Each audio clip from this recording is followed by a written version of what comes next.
Welcome into tonight's MPW Digital Postgame Show presented by Realtree. We are hanging out and watching the end of Notre Dame and Texas A&M. Got some other games on, and we're going to talk a lot about the Rebels who held off the Razorbacks behind the wheels and the arm of one Trinidad Chambliss in his first FBS start here at Vaught Hemingway Stadium. Neil will join us here in a little bit. Jeffrey Wright, Tyler Siskey here with me currently. So we'll get into it. Appreciate you guys. A lot of people jumping on here with this evening right around 10 o'clock. We are here because of Realtree and Realtree.com. We're giving away prizes the first 2 weeks. We'll give away another prize here tonight. Appreciate all the participation that's gone on with that.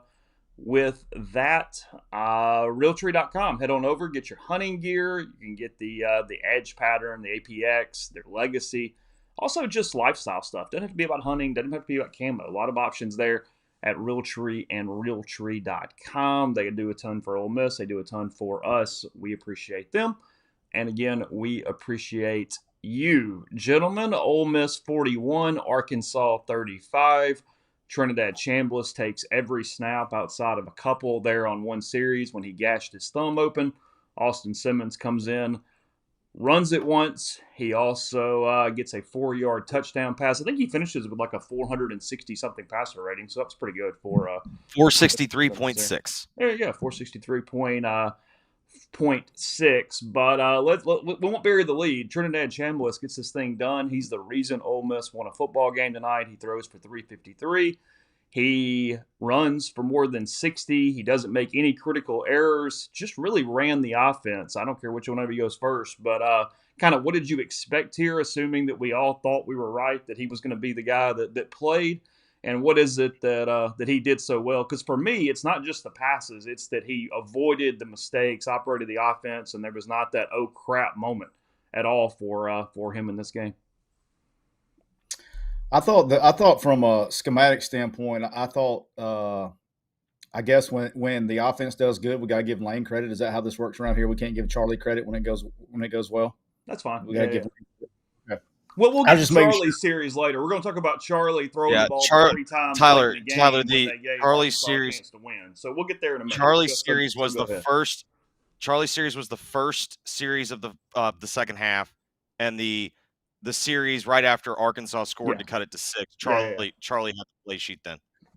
Okay, all right. So so go ahead. No, I thought I thought that the staff did a really good job game planning. They gave him a ton of free access throws. And I thought the receivers did a really good job. I don't think they were covered all night long.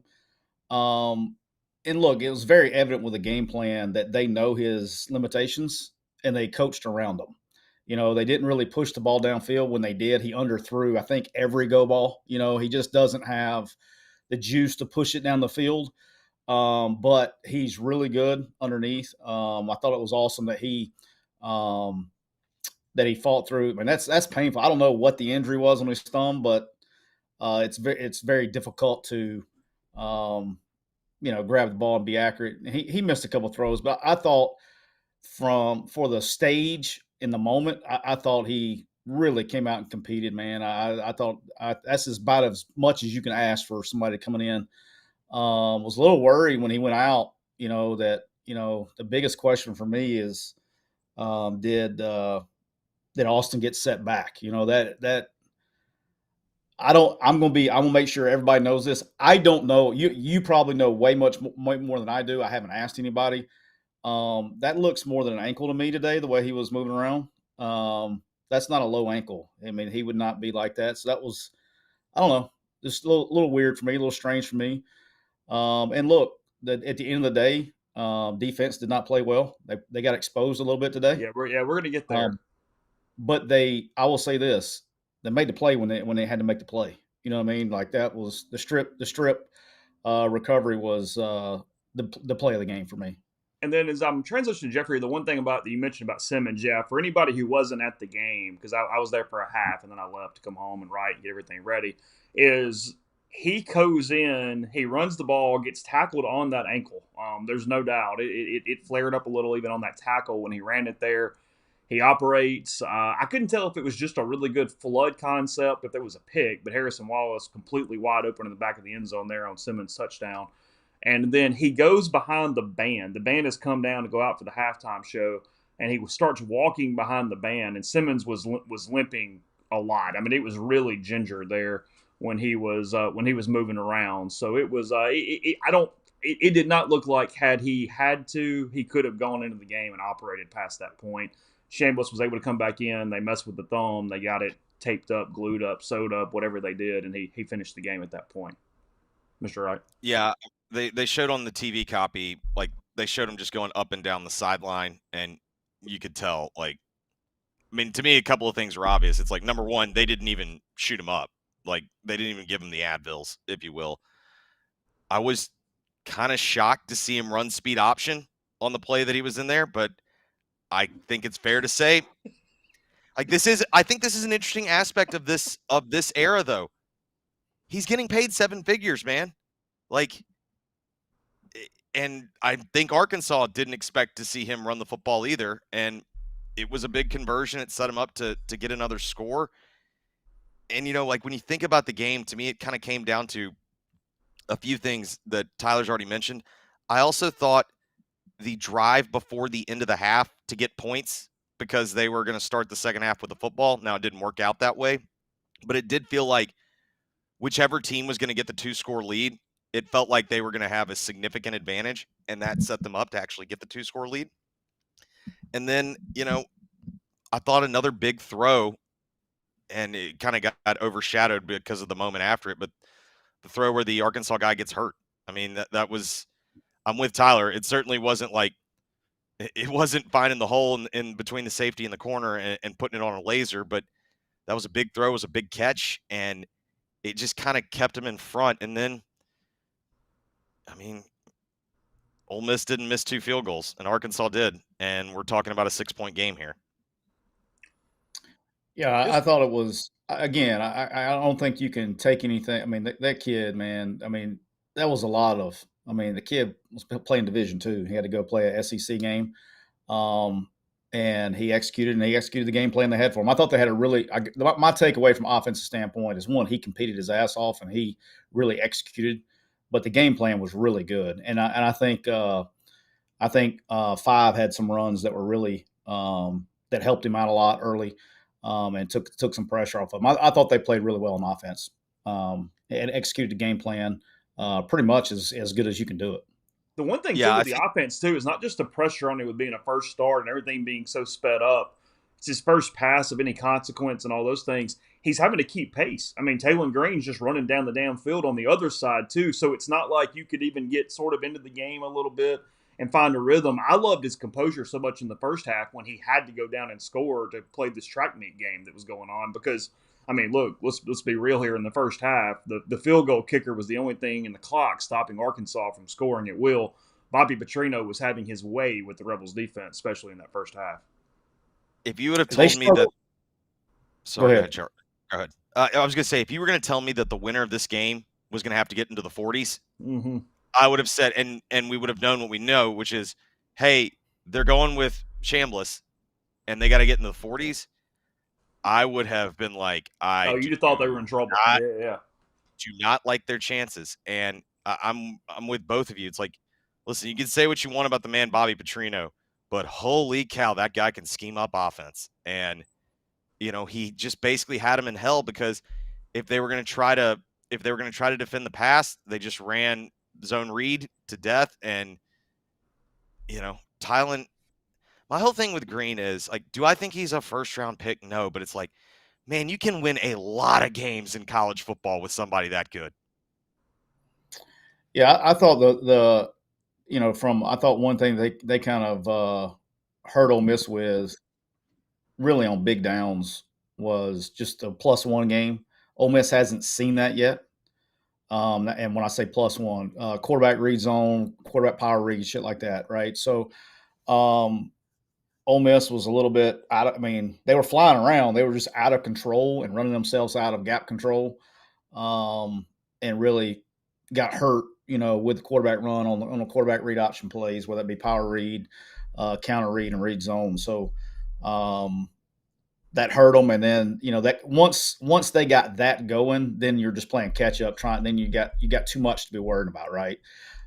Did not think I thought the secondary got exposed today, and I thought the D line is what confuses the hell out of me, because they look like gangbusters, and then they go from looking really good and playing a couple series really well and dominating up front to just getting Peter rolled like 2 series later. Because they got come worked back on that late 11-play 75-yard drive when Arkansas cut it to 6 right there. I mean, they got run over. But it's not even like it's different guys. You know what I mean? Like it's not even like you can go, oh, well, they got the twos in. No, it's the same guys that were just kicking their ass are now getting. I mean, there's no in between, man. I mean, they're either getting their ass kicked or they're kicking their ass. There's no there's no stalemate. It was interesting, but they got a lot of work to do before they get in the meat of the schedule defensively.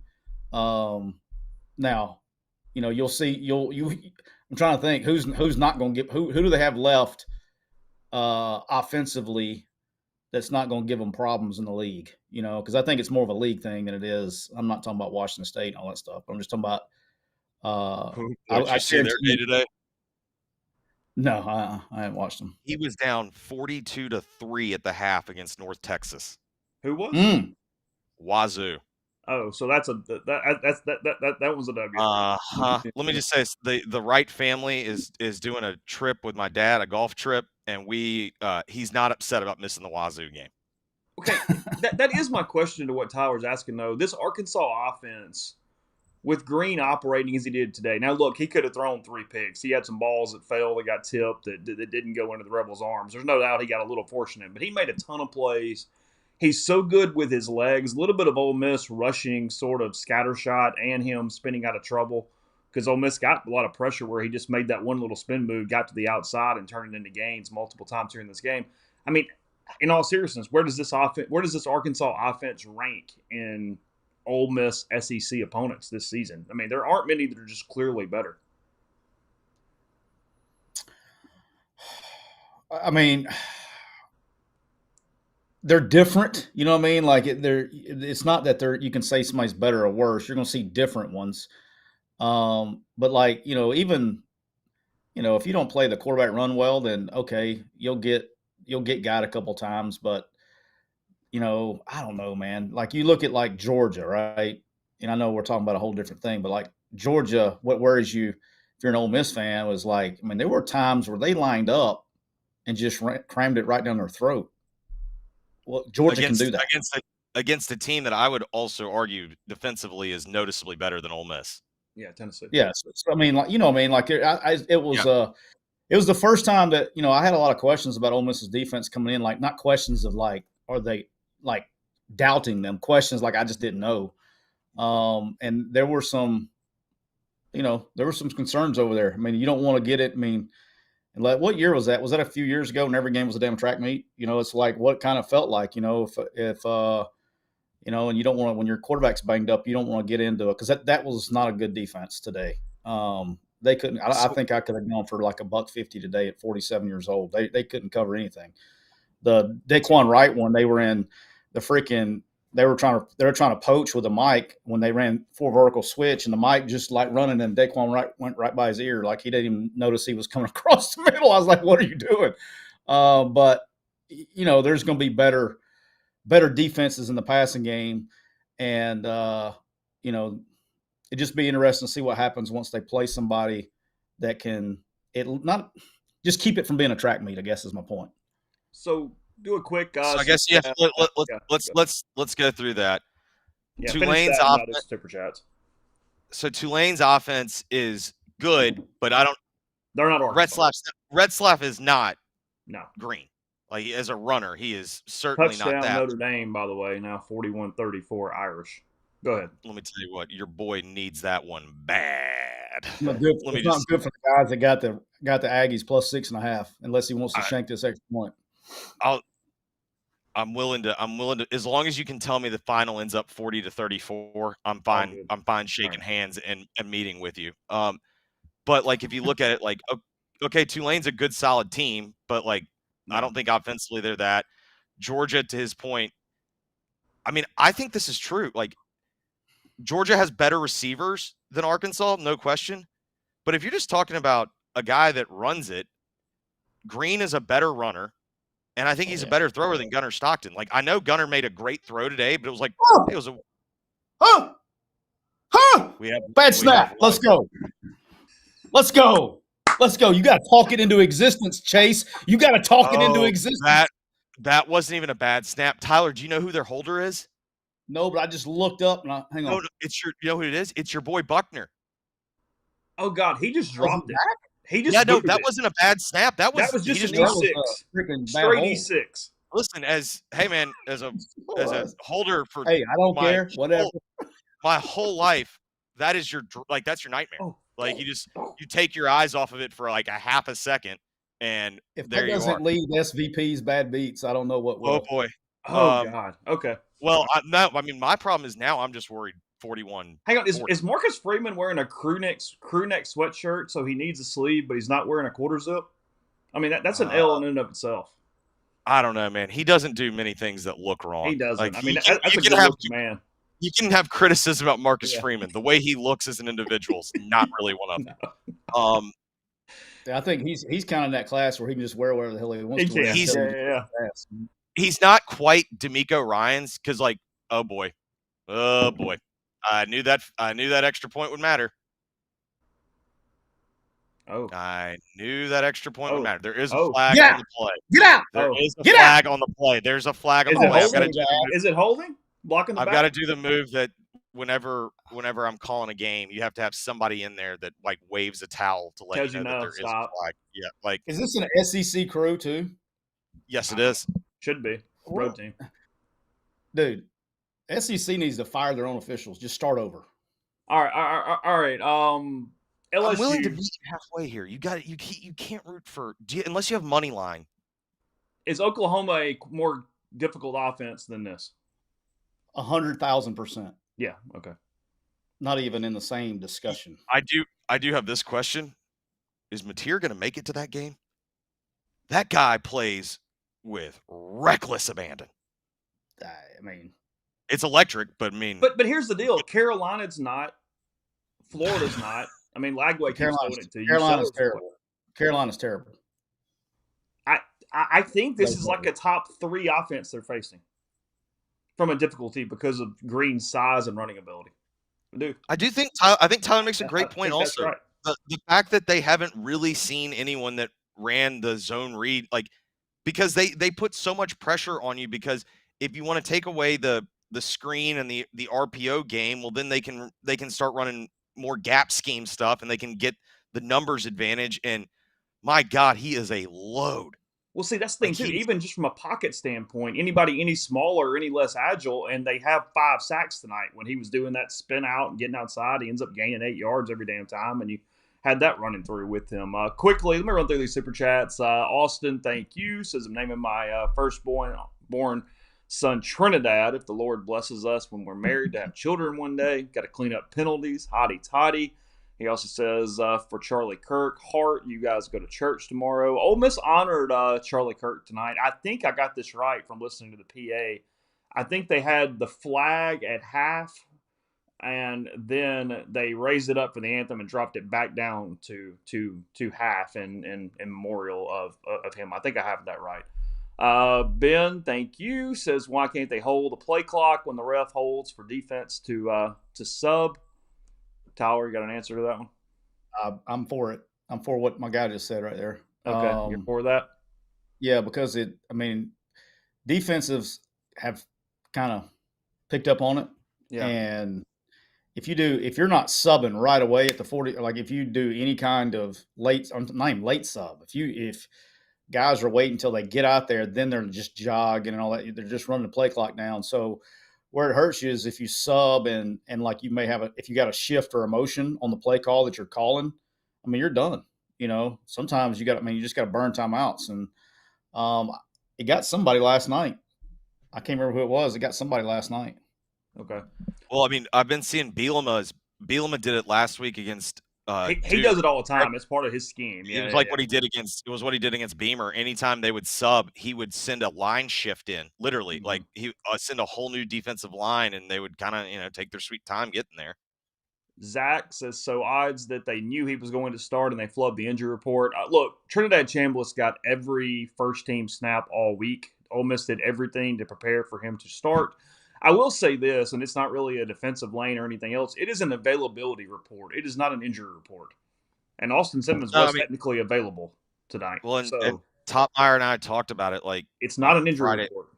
On Friday's show, we talked about it. He's like, there's such a gray line. He's like, what one man's definition of probable? It's like, it's all arguable. Like, yes. I mean, I would say at least they put him on it. It wasn't like he wasn't on it and didn't show up.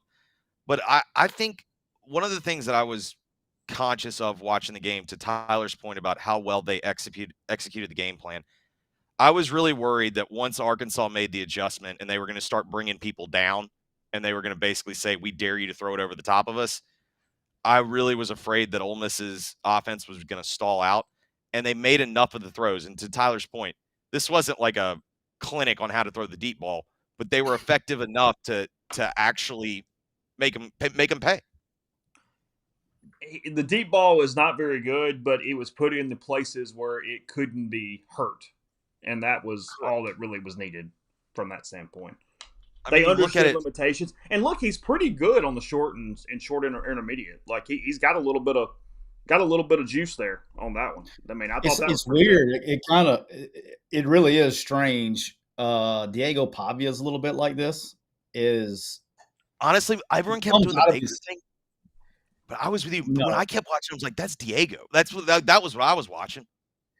When it comes out of his hand, it comes out hot and it just dies, man. It's like a guy that has backspin on his driver or something. You know what I mean? Like it comes out hot. Like he got very fortunate right there at the end of the half. That could have been a pick. It's basically, Chase, it's my drive. Like, like when I'll hit it hard and it looks like and then no, but like I'll hit one that like looks like you're like, oh, you got that, and then it just like dies. Like it is not cutting the wind. Justin Cox, thanks, says major win for the offensive staff. Charlie and Lane can point to this during player negotiations. Guys come here, they succeed today, not a year from now. Well, they certainly look. I mean, in hindsight, I don't know about exactly that, but Trinidad Chambliss coming in after the spring won a football game tonight. If that's not the case, Ole Miss loses to Arkansas tonight. They are +1 in the quarterback pickup from reserve category because A.J. Maddox wouldn't have won this game and Austin Simmons was not healthy enough to win this game either. Wicked Brew, the turnover was always coming. Ole Miss DBs were around the ball often enough to drop picks, one call back. Then the strip. Then Sammy, last one for now, says Chambliss greater than less than 100% Simmons, good win. Yeah, there's no doubt about that because that's what the entire situation was of all week. What level did Austin have to be health-wise to be better than a healthy, Trinidad Chambliss? And I mean that ankle does not look like it will probably be ready for next week against Tulane either. Tupelo Rebs, y'all know that A&M is 0-15 in the last road ranked games. That's wild. Yeah, I've seen that stat. I was aware of that one. 0-15 in ranked. Let me tell you what. I have a history of betting on history. So here comes 1-15. Okay. Yeah, they've shown it 86 times this game. So here's one for you, Tyler. Well, I want to go back to that one point because. Yeah, I understand. Like, my wife has been a wreck this whole game. And one thing I can always say about this series, like, I don't know if it's everybody's favorite game. This game delivers. It is, like, almost year after year. I mean, last year it was what it was, and there's been other times. But, like, this game is always one that, like, no one even, like, everyone just, like, accepts, like, we're fishing around the liquor cabinet. Like, come on, guys. Like, this game's getting drunk. Let's go. You walk in, it's an open bar. But the fact that they were able to win a football game in the league with their backup quarterback in which he had to make plays. Like, it wasn't just like we're playing lifeless, State from last year. We're playing a lifeless team where you just have to line up and keep it between the mayo and the mustard. Like, he had to go out and make plays. And, like, to me, like, that's a huge pickup because that's a game that a lot of teams could lose. And I want to say this too, because there's going to be a lot and rightfully so. Now, I don't want to take anything away from the kid because I thought he played amazing. But there's going to be a lot made about his stats and he threw this many yards and all that stuff. If he wasn't as mobile and did those things that he was able to do, that's what allowed him to do that. And they were having to play man coverage to gain guys to box because of all the +1 runs, right? All the quarterback runs. They were having to stack the box, play a lot of man coverage, which allowed the receivers to beat these guys and get the free access throws. So it goes hand in hand. If he was a statue back there, and that game would have been totally different. And and even look at the very end of the game. Okay, they did not have a great 4-minute drive before that, but the very first play of the last series, he gets 8 yards. Okay, and you have to burn your second timeout. All right, the game's really essentially over right there. Play. If it's 2nd and 10 instead of 2nd and 2, that's a whole different ball game. So his mobility is what allowed that to happen. And I think early on, even when Arkansas was trying to take away the run game, the fact that they were able to get an extra blocker, turn the corner, and he was able to make some plays that way. I thought it was huge. I mean, it was just one of those games where even when Ole Miss goes up 13, I think everybody's looking at the scoreboard thinking the same thing. Okay, what happens after Arkansas goes and makes this a 6-point game? Yeah, I mean, again, the biggest play of the game to me was, even though the defense didn't have the best day, was the strip fumble. Because I mean, does anybody really disagree they're probably going to score right there? They had they were going to have 2nd and 2 or 3rd and 1, something like that. Yeah, from the 21 or whatever it was. Yeah. To me, the whole thing was how do you play the clock? When did you? Because my thing is because they were around the 25-ish or the 30. So it's one of those things where if you started taking your timeouts, they could have started working the clock more. My whole thing was how do you play the clock to make sure you at least get the ball back to have maybe a couple of throws to be able to try to get a field goal. Okay, so my question, and we'll talk a bit about actually what happened tonight. I want to talk about Keywan Lacey a little more on the defense in a second. But Tyler, after watching this, whether it be next week Tulane, if it's LSU in 2 weeks and Simmons isn't back, now that you get a full game of Chambliss, what will defenses do? What's next in trying to stop him? What's he going to have to do in this next progression once we do have some actual FBS tape on this guy in a start? I mean, the first thing is going to be he's not going to see the same coverage every snap, right? I think there was a ton of man being played because they were trying to do everything they could to stop the run and get him behind the chains early in the series to make him become a passer. So, one is I think the talent on the back end will get better as the go. Maybe not this next week, but for sure in 2 weeks. And, up front wise,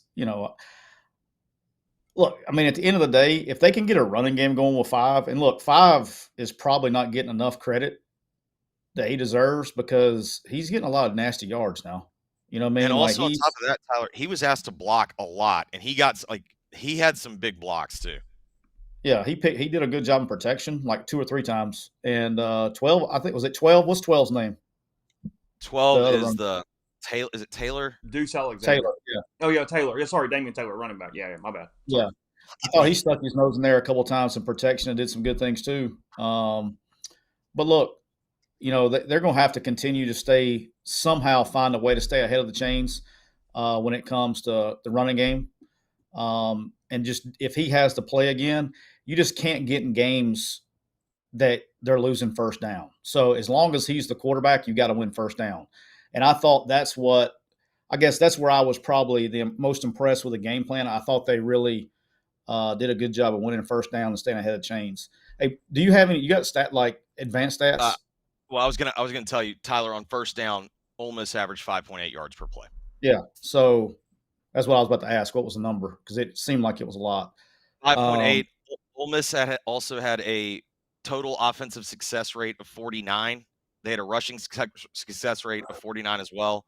The offensive success rate for Arkansas was 42, but they were 50 in rushing. But Ole Miss had the leverage rate, meaning they were always in better. 74% of the time they were in better field position, and overall, they only had 26% of real passing downs. So to Tyler's point, they were able to consistently stay in front of the chains. And like I do think that is something, because I was asked about it on my show on Friday. It's like, if you're going to have a guy make his first FBS, or let's be real, first SEC start, I do think Arkansas is probably top of the list of the defenses that you'd want to see.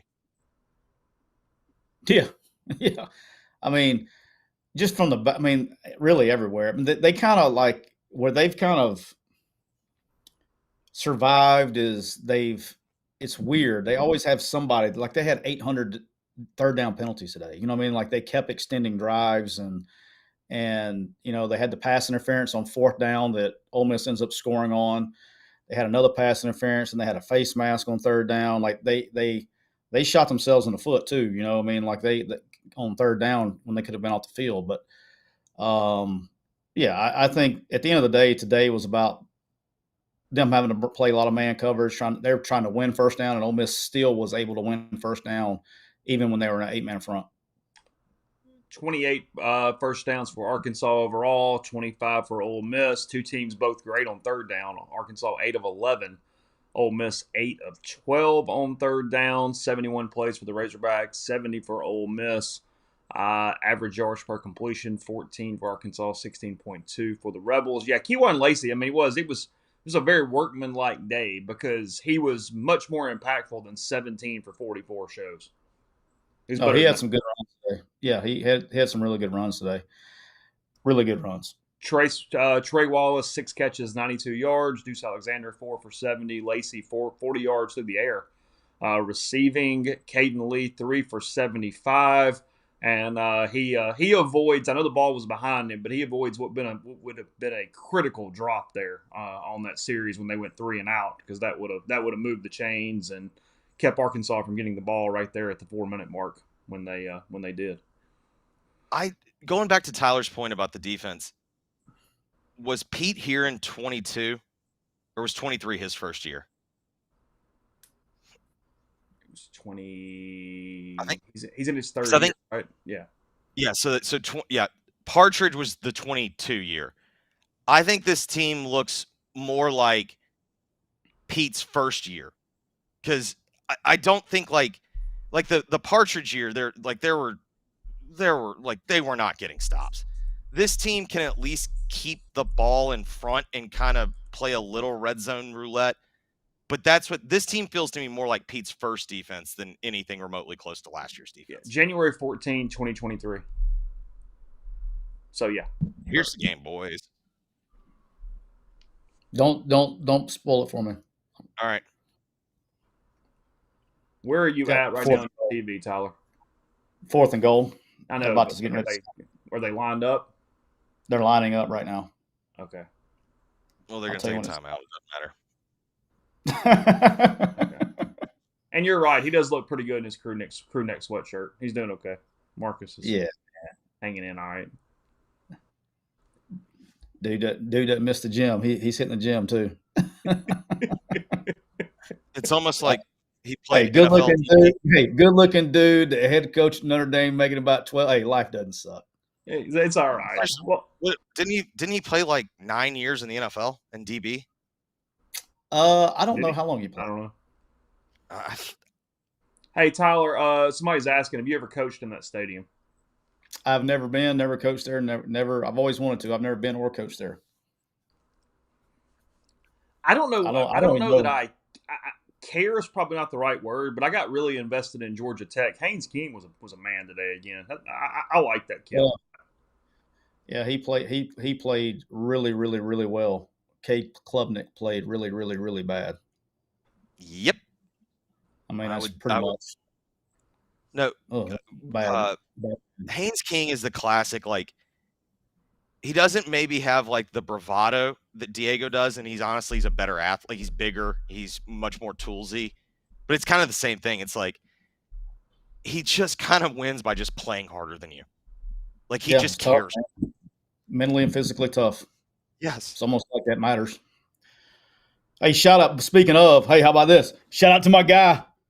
Eat shit Pitt. Let's go. Let's go, Rich Rye with a comeback. Oh my God, I was so happy for him.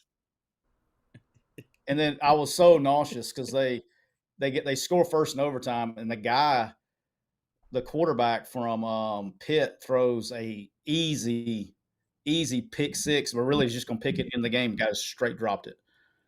All right, here we go. Oh! Oh! Oh! Let's go. Don't do nothing stupid. Don't get a 15-yard penalty and back it up on the extra point. That would never happen, Siski. What are you talking about?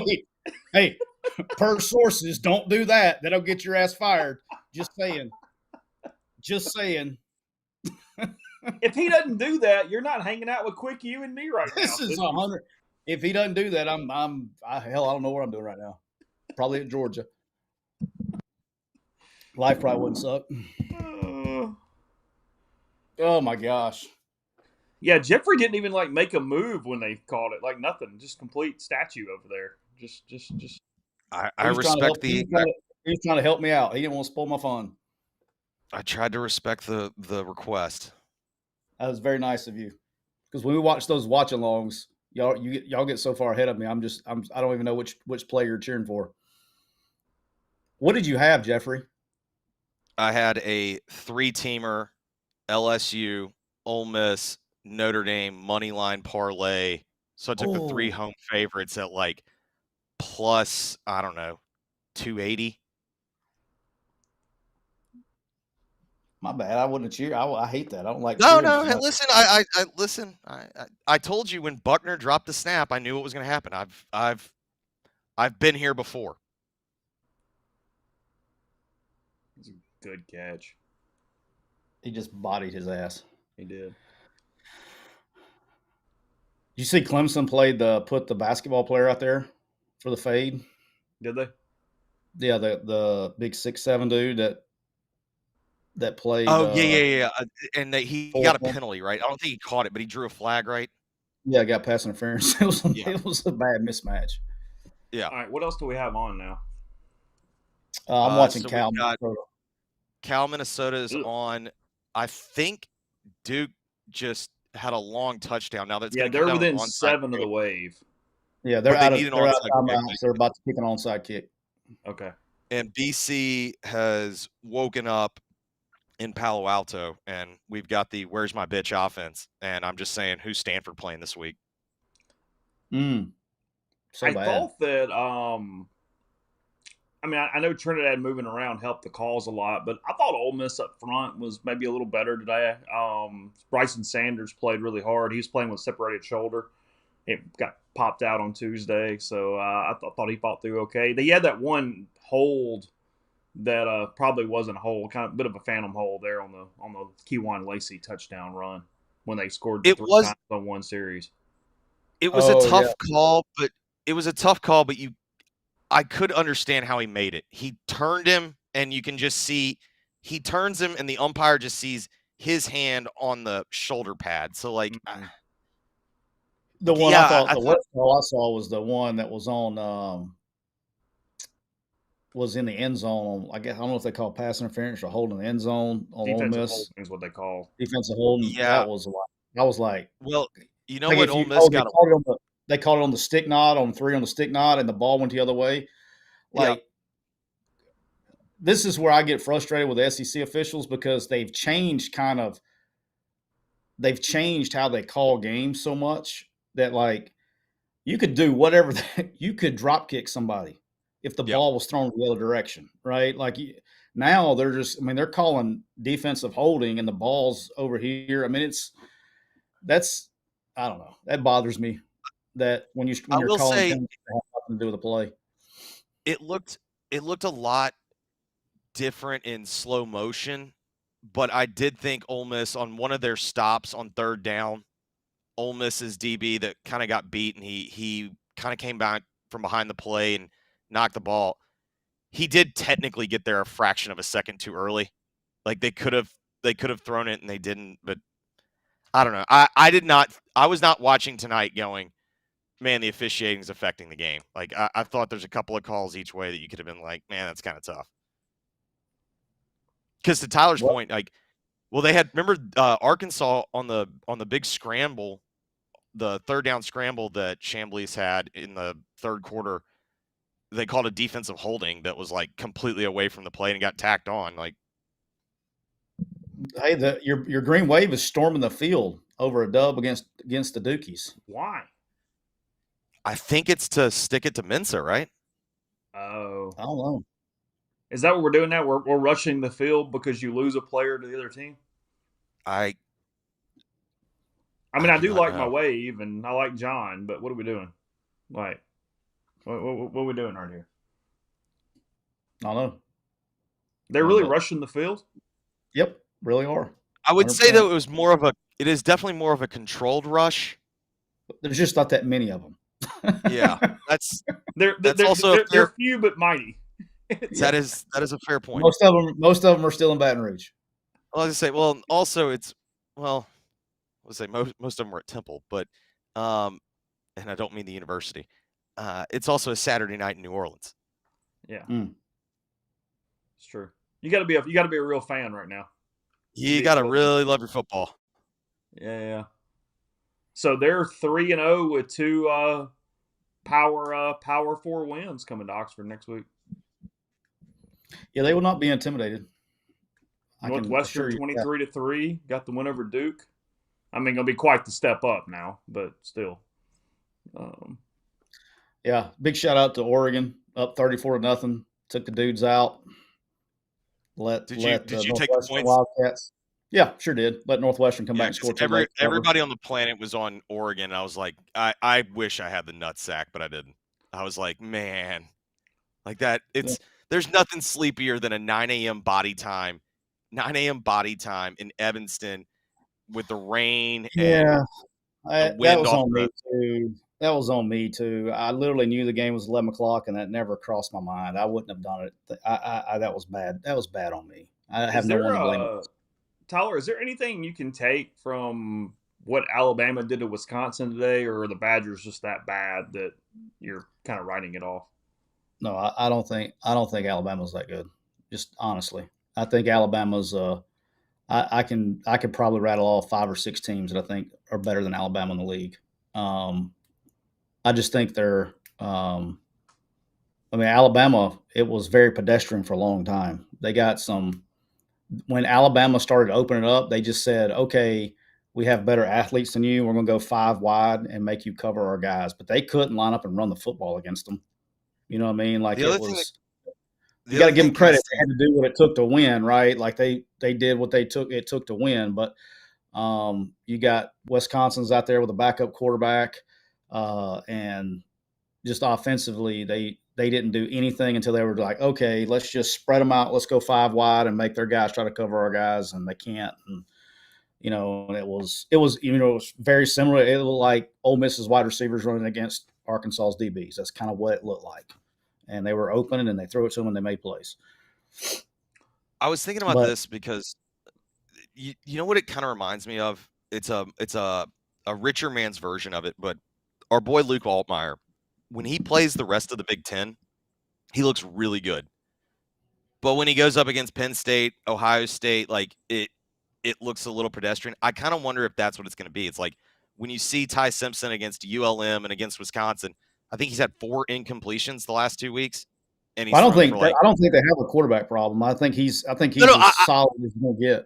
I think they got. But I also don't think they're very good up front. No, I agree with you. I don't think, like, when people were trying to blame him week 1, I was like, I guess I watched a different game because I was like, he was like one of the 3 guys that actually played hard. Like, so, but I'm with you. But I don't think he's an elevator. No, but he's not a liability. You know what I mean? No. Like he's not a liability. They got the Bernard kid, number 5's a dog. He's a hell of a player. But running the ball, I think they're going to get embarrassed when they go to Athens, just personally. The only thing, let's see. Darty asking, is Lagway great value Anthony Richardson? I mean, I say no. I don't think he doesn't have he had a bad ability. He had a bad night tonight, but he has been he's able to hit throws that Anthony Richardson never did. Like he can at least like feather something in between his zone. Like Anthony Richardson was just everything had to be to the outside, or it was just like an athletic play. Like Lagway is a better pure thrower, but he had bad nights. Like, I'm not like he was throw 5 picks. Like, yeah, like he was completely unaware of what the coverage was, and he was completely unaware of where they were. I mean, just he made some really, so they got, I don't know. I mean, I know a lot of the Ole Miss fans are watching Ole Miss, but it's a 10-10 game right before half. They get the ball back. Florida does. They call timeouts, get the ball back. And he throws a dig with a flat-footed safety, middle of field safety, just sitting there. Like, he's just staring it down the whole time. Like, you can't, like, as a quarterback, it's situational football, and it's something that's taught 1,000 times. It's like, look, we're going to try to move the ball and score here, but you don't put the ball in danger on the negative side of the field in that situation. Like, you burn it or you take a sack or take it off running, but you're not, I mean, just unaware of things. And the pick six was the same thing. He just throws a strike, man. Pick six, I guess it was the second possession coming out. I mean, hell, he was responsible for 10 points, and then the whole game changed. And again, I know Ole Miss fans and you guys were probably watching Ole Miss, but Chase, they were up 3-0, and they had, or maybe they're up 10-0. I can't remember what it was. They had an 88-yard touchdown call back for holding. They were up 3-0. It would have been not whatever. It was 9-0. They took it off the board. Yeah. But what is like, you watch them play. I went back and watched them play the South Florida game. It's probably the same thing if you watch this game. They outgained them. They dominated them on defense. They did everything, but they turned the ball over this, and then penalties. I mean, it's the same. It's here we go again, right? It's the same shit over and over again. So I feel bad because I know it's frustrating as hell. So I know everybody's going to get outgain them, so I'm going to do it, even though I don't really know what to make of it right now. Austin Simmons have to be 100% completely before you play him at this point. Either one of y'all, what is the scale where you're playing Chambliss or Simmons moving forward? When I know he goes in the game, he can't hurt himself any further than he's already hurt, and he can deal with the pain. Simple. Yeah, I've always struggled with percentages because it's like, what does that mean? Because to Tyler's point, does he need but can you play it with any I guess what I'm saying is, let me ask it that way. I'm saying there's some times where like you find out a guy's like quote unquote 70 or 80% whatever, but he can't hurt himself more. Yeah. But maybe I'm asking about mobility. Does he have to be 100% mobility wise? I mean, shit, he ran fucking speed option. By the way, I think that was called you were talking about that earlier. That's a cover zero check, and they were in cover zero. I think they were counting on him pitching it pretty quick. And no, I want to be clear. Like, I knew what they were doing, but I also was like, I can't believe it. Like, so he decided to run the football, is what you're saying? Well, no, the flat coverage defender took the pitch man and left him. I mean, like, so he made the right smart call. Smart on him. Because if you got that's why you run it. It's a cover zero check, and I was like, wow, I would have checked something else. I mean, let's slide and run some slants or something. You know what I mean? I'd be like, hey, we got a pick play in there. I mean, you know what else is a cover zero check? Yeah. Like, can we run a rub route? We got a pretty good menu here of cover zero checks. Like, probably would have been like going into the game, like, because you practice your zero checks. I mean, or you cover them quite frequently. And I'd be like, hey, look, when you get in the game, if they come cover zero, speed options not on the menu for you this week. You good? All right, great. I don't know. That was and maybe they called it. Hell, I don't know. And if you called it, they were definitely expecting to pitch it. I can tell you that. They weren't expecting him to keep it. But that they didn't want to put him in danger. But no, to answer your question, if Austin Simmons was healthy, he'd probably set a school record tonight, because like when he's but you can't have him out there, to your point, you can't have him. I think it would limit him. I wouldn't be worried about the mobility as much as it is his left foot, and that's his drive foot. And it's going to cause balls to sail when you put a zip on it if you can't drive through it. It's the same thing as being a pitcher, right? Coming off the mound, very similar. If you can't drive off your back, then you're going to sail, when you're trying to drive, one balls. So who do you anticipate to play next week? I don't know. I mean, like I said, I don't know you know more than I do about the injury. I don't know, and I haven't asked. I guess I could go to my next door neighbor and find out if I wanted to, but I haven't. But I mean, when he's healthy and ready and he can't hurt himself anymore, he'll go back in. I mean, whenever that is, you just don't want any long-term damage off of it. And you hope he didn't set himself back, with that today, because he didn't look good. I mean, he definitely took a shot on that ankle. There's no doubt about that on the run play. It looked like on TV. We got to clarify. We got to clarify. He took a hit, not a shot, because somebody said that was the Toradol talking. That did not look to me like a guy that was on Toradol. That looked to me like a guy that was feeling everything. One, I would be surprised if he didn't. That's why I was saying it. To me, that looked like something different than an ankle to me. Okay. You don't hurt that bad after a week with an ankle like that. There's something else. I don't know what it is. Haven't asked. Don't want to know. I don't want to put anybody I know in any kind of it. I don't want to know. I just know. You're telling me that does not look like a typical lower ankle sprain on a guy that suffered it 7 days ago. Correct. Okay. Fair Not enough. after running stops and you can't walk. Okay. It's all reckless speculation, but that did not look to me like a guy that was going to be healthy enough to play in 7 days. Yeah. No, I get it. I got to follow up on that in a second. First, Jay Young, 8.921. Was that the most impressive performance you've ever seen by a defense that gave up 35 points and 500-plus yards? I don't really know what you mean by that, but sure. Yeah, sure. Hey, great last play. I don't know. Great last play. What did Georgia give up today? Yeah. Oh, fair. We'll get to that in a minute. Bubba, thank you. Brian, I couldn't care less about Ole Miss, but I enjoy listening to you guys. Thanks. Kyle, he's about A&M. Does the Kool-Aid taste like communion wine now? Well, it's certainly pretty good for a night if you're an Aggie. And then Jay Young again, of all the times for you to hold back on how you feel, Siski, and you choose it now. I don't know what topic he's talking about, but we got he can. Have I held back? Can fill us in. Neil is joining us whenever he's done. I don't know what time that will. What did I hold back on? I don't know. I'm not sure. I don't know what that was. I'll say this. I don't know. I know maybe. Yeah, Neil was told on the sidelines in Lexington last week that Austin had aggravated his hip somehow. Again, I have not heard that. I don't know. I'm just relaying what I'm aware of at that point and telling you. I just know I've seen low ankle sprains and.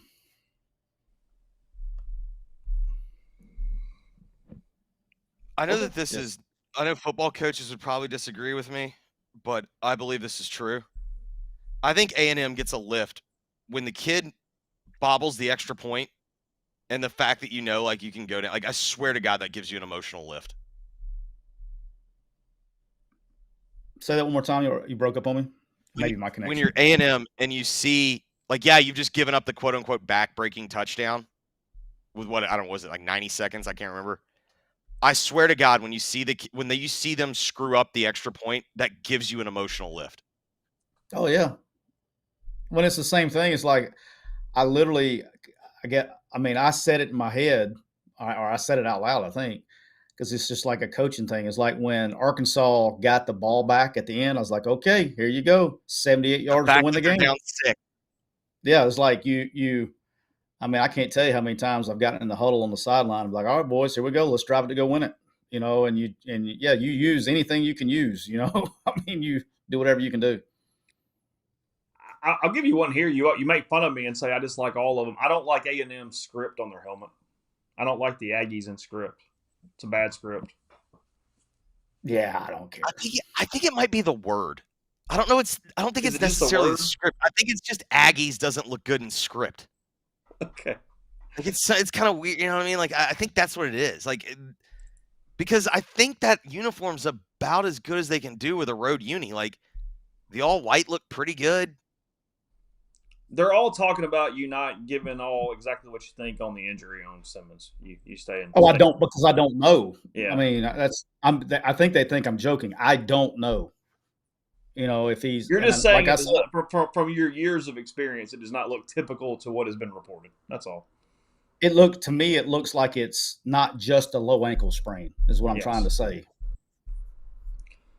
Jesus Hates the Zone. Appreciate you every week. Says Tyler, based upon our conversation, ref estrogen and O-line on the RG board, do you think the Ole Miss O-line is becoming more disagreeable? More disagreeable? I'm reading the super chat. Oh, I thought they played okay. I think it's the worst D-line they'll play in the league, just to be transparent. I thought it was weird, like they lost some individual battles today. I didn't really think I never really felt like they just shit the bed completely as a unit on any particular plays. They lost some, like one of Lacey's really good runs. Somebody got freaking Peter rolled freaking 8 yards in the backfield, and he had to. As soon as he got the exchange, he sidestepped and got vertical and got some yards. But and I don't know now. You'll know what it looks like here in 2 weeks. There's not going to be any of you will have an answer. You'll know if they're getting better in 2 weeks. Next week, there'll probably be more of the same, where there's going to be individual battles lost at times. But you'll see something in 2 weeks that you'll know if where they stand. They'll get their big test in 2 weeks, and then the week after that, or 2 weeks after that. Don't they go to Georgia after LSU?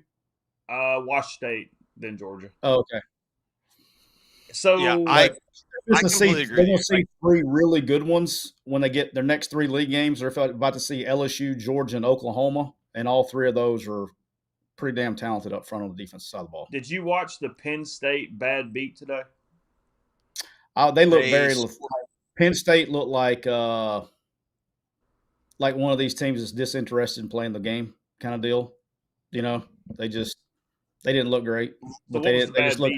Did something happen on a play? Literally, they scored with 0.0 on the clock. Oh, to cover or not cover? Yeah, it was like a really close game for a while. Not a close game. I don't even know who they were playing. I just saw it flash, and Matt Berry was talking about it. Like, whoever they played literally scored with 0.0. Joseph, why was the quarterback read hard to defend in the first half? Looked like the ends went too far upfield and it created space. They were too aggressive. Like they were just very aggressive and getting out of assignment discipline, basically. They were flying. It was because they were playing aggressive. It wasn't like they were just out of control. I thought like there was one play that would have been late in the third when they got Taylor Green for a couple yard loss on one that the defense did a really good job and deked him and made him do the wrong read on the Q sweep power, and they started playing it much better. They still an issue because it was more of an athlete issue than it was an assignment issue in the second half. But I thought assignment wise, they cleaned that up at halftime, it appeared. So I saw a couple times I went and pulled up the spider cam, the sky cam. So they were really taking advantage of Perkins because Perkins would crash the mesh point really hard. So he'd crash the mesh point. Yes. And then Green would pull it. And whoever the backer, whoever they had like on the end, just kept getting caught inside. And so it was like he'd take a step. And so I guess he's taking a step with the read. So if you're going to ride it like it's going zone to the left, he would step with it. He'd pull it. And then by the time whoever the end or linebacker that was responsible for quarterback was just so far inside that he was able to just get right up the field. Yeah, give the ACC all the credit for the transparency on the review with the command center conversation today. Yeah, it was great. They started on Thursday night. And I was sitting there going, yeah, because I mentioned it on my show. I was like, I think every league's got to do this. Hey, I learned something today. He said something. He started talking about like 2-spot. And I was like, what the hell is a 2-spot? And that's how they say left hash, left middle, right. Like they 1, 2, 3, 4. Oh, never heard it called that in my life. So two middle is middles No, too? I don't know what middle. I didn't see it. They just said 2-spot, and then the guy, whoever you know how they have the Matt Austins of the world Yeah. there. He's like, yeah, that's just telling them where the ball's placed. So that would be left middle. So, fun fact: the ball's never in the middle of the field. A lot of people don't know that. Never practiced in 20-something years. I've never practiced with a ball in the middle of the field ever, for not a single rep. It only happens in high school football after touchbacks, because everybody else in college and pro, they go left, right. You know what I mean? Like in college, they just put it in the middle, or high school, they just put it in the middle of the field. Yep. And most time the game's played on the hash. This is from somebody who's scripted 800,212 plays. The first thing you do when you get the script out is you go left, left, left, left, left, left, left, middle, right, middle, right, middle, right, right, right, right, right, right, right, middle, right, middle, left, middle, left, middle, left, left, left. That's how you do it. Next period. Really? Okay. Midwest Picker asking, can Dabo survive? Yeah, they ain't firing Dabo's ass. He's surviving. But it's it might be a rough year on the He's got a good one too. I looked his up not too long ago. He's got a good one too. 65, maybe 67 now. Something like that. Hang on, I'll get you. Give me a second. Oh, you know it's a hot topic because it's Sporting News is running an article about it. He signed a 10-year, $115 million contract extension in 2022. Good for him. As of last year, the total buyout is $60 million. So it's in the 50s. Oh, here we go. Yeah, it's in the 50s. That say more about Vanderbilt or South Carolina today? I went back and watched because I'd watched South Carolina, and I had missed a good portion of the second half, which is when Vanderbilt got after Virginia Tech last week. I went back and watched several games this week because I couldn't sleep. Vanderbilt's a better football team than South Carolina. They just are. Okay. They just are. We have a common opponent, and one team, I get it, not everything's the same week after week, but we have a common opponent. One team got to play them in a neutral. The other team played them on the road. One team literally shut them out 34-0 in the second half. Like, South Carolina is so dependent. Beamer does have the get out of jail free card because Sellers gets hurt. I still think if Sellers plays, they lose the game. Now, is it the final score that it is? No, but he's going to have the get out of jail free card. Yeah, I mean, look, he's got plenty of gas. I mean, he had a career year last year, right? But I mean, he's got plenty of equity. But at the end of the day, I just don't think they're as good of a football team, particularly offensively. I don't think he has any weapons to throw to on the outside. Everybody hypes up Nick Harbor, and he's extremely stiff. He can't straight line. He's big and he's straight line fast, but he's not a great receiver. They're not very good up front. All their explosive plays occur either on the perimeter or on busted plays. That's how they get explosive plays, and that's just not going to fly. And he's not good at throwing the ball anywhere other than the outside. It's not reinventing the wheel with the take, but I'm with Alexandra here. I mean, the preseason hype on Carolina just never made sense. From the preseason hype on both schools, the preseason hype on both schools in the state of South Carolina never made sense. Well, that's I was part of the. I was part of the Clemson one. Did you see what Clemson was last year? And point was they're bringing everybody. I get it, but you're getting everybody back, and then you're good up front. A lot of teams, particularly on defense, and other teams, and look, Klubnik is not a great passer of the football, but he runs that offense well, and they just struggle, man. They're not very good at running back. They get a big play, and then they when they panic, they just run duo, and they just. They got some stuff going in the second half today, getting on the perimeter against Georgia Tech, and you had some success, went back, and then they had a very bizarre ending to where they could have ran the play clock down, and I mean they did some very different stuff. You know what I mean? Like at the end of I thought the game was. I don't know you, man. I thought the game was lost for that. Like, how many starts does Cade have? He's got to be in the high 40s now, right? A ton. I don't know the number, but Tyler, this is your guy like that you're putting all the load on. That fumble in the first half at your own 30, he's near the sideline and you just cough it up. And then he did my all-time favorite of like, oh, I'll get him next time. It's like, hey man, it was like one-on-one. You could have stepped out of bounds. Like there were 8 different ways that you could have avoided that. And then the pick in the red zone, on their first possession of the second half. It's like, how many times are you going to go on the road in a game that's got a 3-point line, which Vegas is basically saying these are two fairly evenly matched teams, and you're going to just give them, like, you take points off the board because you had a drive that was going to score, and then you just gave them points because you turned it over deep inside your own territory. Yeah. I mean, it's, they'll probably win games because that league, they don't have to play Miami.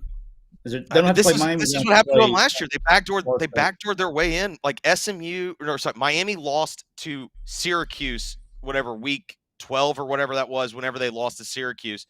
And so because of the conference rankings, they got in ahead of them. Yeah. So they're not dead. I mean, what's crazy is they're what? They're 1-2. If something happened and they rolled off 9 straight, they'd probably be, and they got in the same situation, they'd probably be ranked high too. You know what I mean? Because of, but I think it's Florida State and Miami, which, by the way, is coming up very soon. Like that game, nobody really looked at that game during the preseason. It was like, marked it. You better circle that one. That's going to be a damn barn burner. That's going to be a damn game. Miami's good. Miami definitely got rid of South Florida's little deal today. Cinderella turned midnight in Tampa, boys. Yeah, listen, I took Florida last week, but I was getting that scalp this week. And Miami even waited through a 2 or 3 hour rain delay to get that ass. Yeah, I know. I had it on and then I had to turn it. So,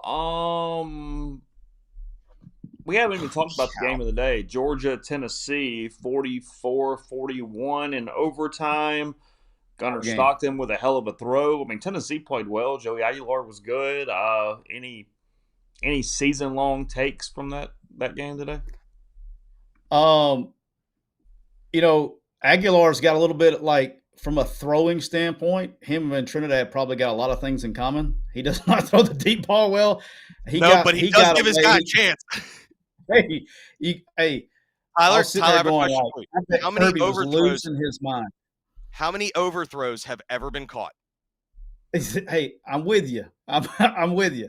I mean, but he had 2 underthrown jump balls for touchdowns, like that the DB. 3 because remember he got the late one. He got the one. He had 2 in the first half, and then he got the third. 3. Yeah, 3. He had 3 underthrown one-on-one jump balls, and Kirby's probably just because that's ball judgment. It's the Joe Burrow. It's a critical factor for a DB. You're like, But look, I think Joe Burrow. Screw it. Jamar's down there. I'll just chuck it. I think that was just to be fair. I think that was a team that's used to winning and has a winning culture and didn't quit. You know what I mean? Like they had every chance to not play. They got bailed out with a missed field goal at the end of the game and took advantage of it, man. I mean, I think Gunnar Stockton's a liability and going to be a liability at some point in time. But, brother, I mean, I think they're really good at a lot of places. At the end of the day, right now, they're injury-wise. They can't pass protect on the right side, and they're not very good in the passing game with a quarterback. That's about it. That's about where they're weak because they can run block and they can fly around on defense. And they were laying the wood now. They were getting after defense. I think they're very fast on defense and they're physical. I know the way Tennessee runs their offense, it can at times make a defensive line look a little more neutral because they're on their heels and whatnot. But yeah, Tennessee played well. I mean, it's Tennessee. Tennessee, they're pretty good now because he runs this offense. The only thing, which is weird, because you're living in the state of Tennessee. They've had these guys that the Miltons and what was my other guy? What's my other guy's name? Well, Milton and Nico are the two highly whatever. Josh brought. So, Hendon Hooker. Yes, they got these guys that throw it 800 yards. No, but your boy Hendon. That's the thing about Hendon. Hendon's not that. Hendon was brought in by your boy Pruitt, and Josh, when he got the job from UCF, Josh recruited Milton because Milton was from Orlando, and then Milton goes to Michigan, and so he brings in Milton to be his guy, and then Milton turns out Joe Milton is exactly who everybody thought he was, and then he turns it over to Hooker, and Hooker's was able to run the offense, but it's kind of the same thing. It's like Nico is to Joe Milton like as Hendon Hooker is now to Aguilar, where they're nowhere near the physical freaks that the other two are, or nearly as talented, but they might be a little bit more effective. Yeah, he does. It's really crazy. He does he's very effective, and then he got bailed out a couple times today too. He should have had some picks that got dropped or whatever, but he plays. It's either perfect or it's bad. There's no in between, right? So, but he doesn't throw. But I think they're a good football team. That was just a good game for me. I thought that was two really good teams. That it was a shame somebody had to lose that game. That was probably the best game of the day for me. Who are the best five teams in the country? Best 5 teams. We got a big blob. Are we starting? Good. Very few teams are like that. We have to complete. Whenever we say this a lot of weeks, we've got to completely change what even good means. Yeah, I mean, I think Oregon. I'm going to put Oregon up there. I think Oregon has a chance to be the best team in the country. I like what I see there. But we'll find out. We'll find out here in a few weeks for them too, right? I mean, they got to go to Happy Valley here in a few weeks. Remind me, Jeffrey, if that game's at 11 a.m. Don't let me do it. No, I think it's their. Yeah, it is their big noon. Because I think they got mad that that was going to be the whiteout game. Gotcha. I think Penn State got mad. But I mean, look, it's Penn State, Oregon, Ohio State for me in the Big Ten. SEC. I know they haven't played anyone. I don't know. I don't have the allergene, so they're just damn good on defense, dude. I know they were 2 last year. They give themselves a chance. They give themselves a chance. I don't know in the SEC. I don't think there's going to be an undefeated team. Is there going to be a one-loss team? Because I actually think this is in play. I think we could have the 8 teams that are between 10-2 and 8-4. Oh, or maybe 10 teams between 10-2 and 8-4. I mean, there's such a damn fine line, man. I mean, because the Texas office thing is no longer like they've had 3 chances to have the get right game, and I mean, was either it 27-10 or some shit tonight? Guys, he threw for 140 yards, and it's either one of 2 things. Sark is either lying about the injury thing, and I still have no idea what taking a dump has to do with a shoulder injury, but okay, cool, I'll go with you. He's either lying about that or you didn't see this? Where did the shoulder injury come from? So the wincing thing? Yeah. Now, and there have been people that are like, hey, look, this is like pictures of him from last year. He winces when he cuts it loose. And so, I don't know. I don't think he's hurt. I don't think having a hurt shoulder, even if you got a hurt shoulder, has nothing to do with making bad decisions. No, I agree with you on that. But I have a bigger problem. I'm actually, the decision thing, I can at least I'm like, okay, you know what? Sometimes you need reps. You got to make some bad decisions and learn what not to do. The biggest problem that I have with him, Tyler, is ever since I've watched him from high school to I get it. Newman wasn't always playing the highest level of competition, but everyone acts like Newman didn't play good teams throughout. Tyler, he's missing throws by 10 yards. It's alarmingly bad. Yeah, no, he hasn't played well. So, to me, that's a real question because, I think their defense is really good, but their offense is I don't know. If they get into a game where they give up 3 touchdowns, I don't know if their offense goes up against a good defense and can beat them.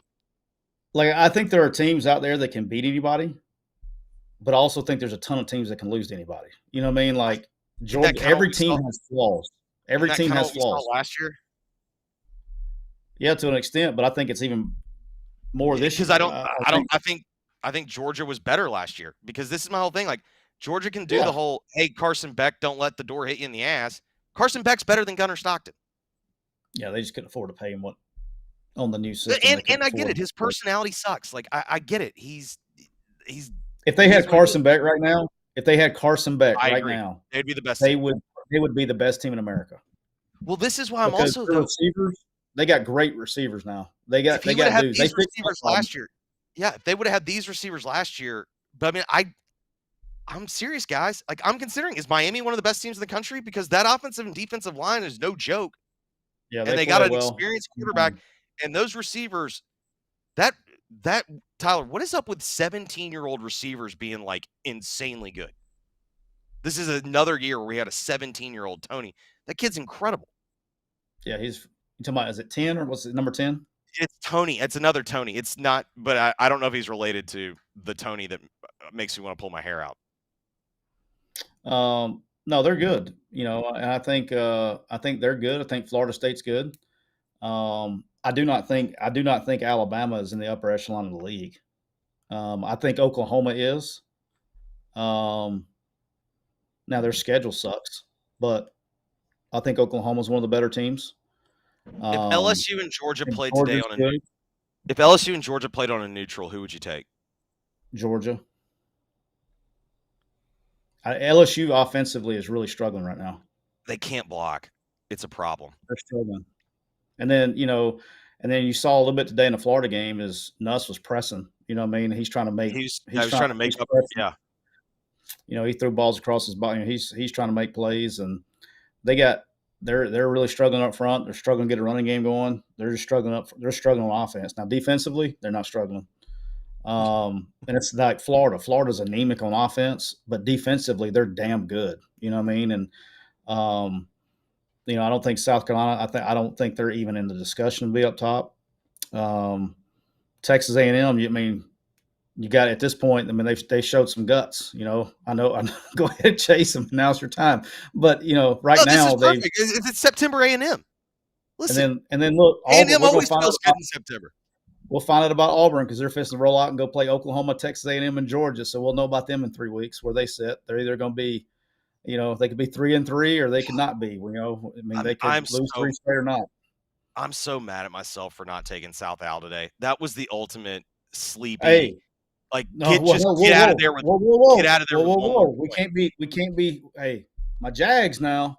My Jags. No, but I'm saying they were. I knew the Jags would play hard, and you're getting 25 points. They about got one. They about got Tulane last week. They got a good team. I was not, but I'm saying it was the ultimate. If you're Auburn, you are just trying to get out of there with one more point, and you are getting next week.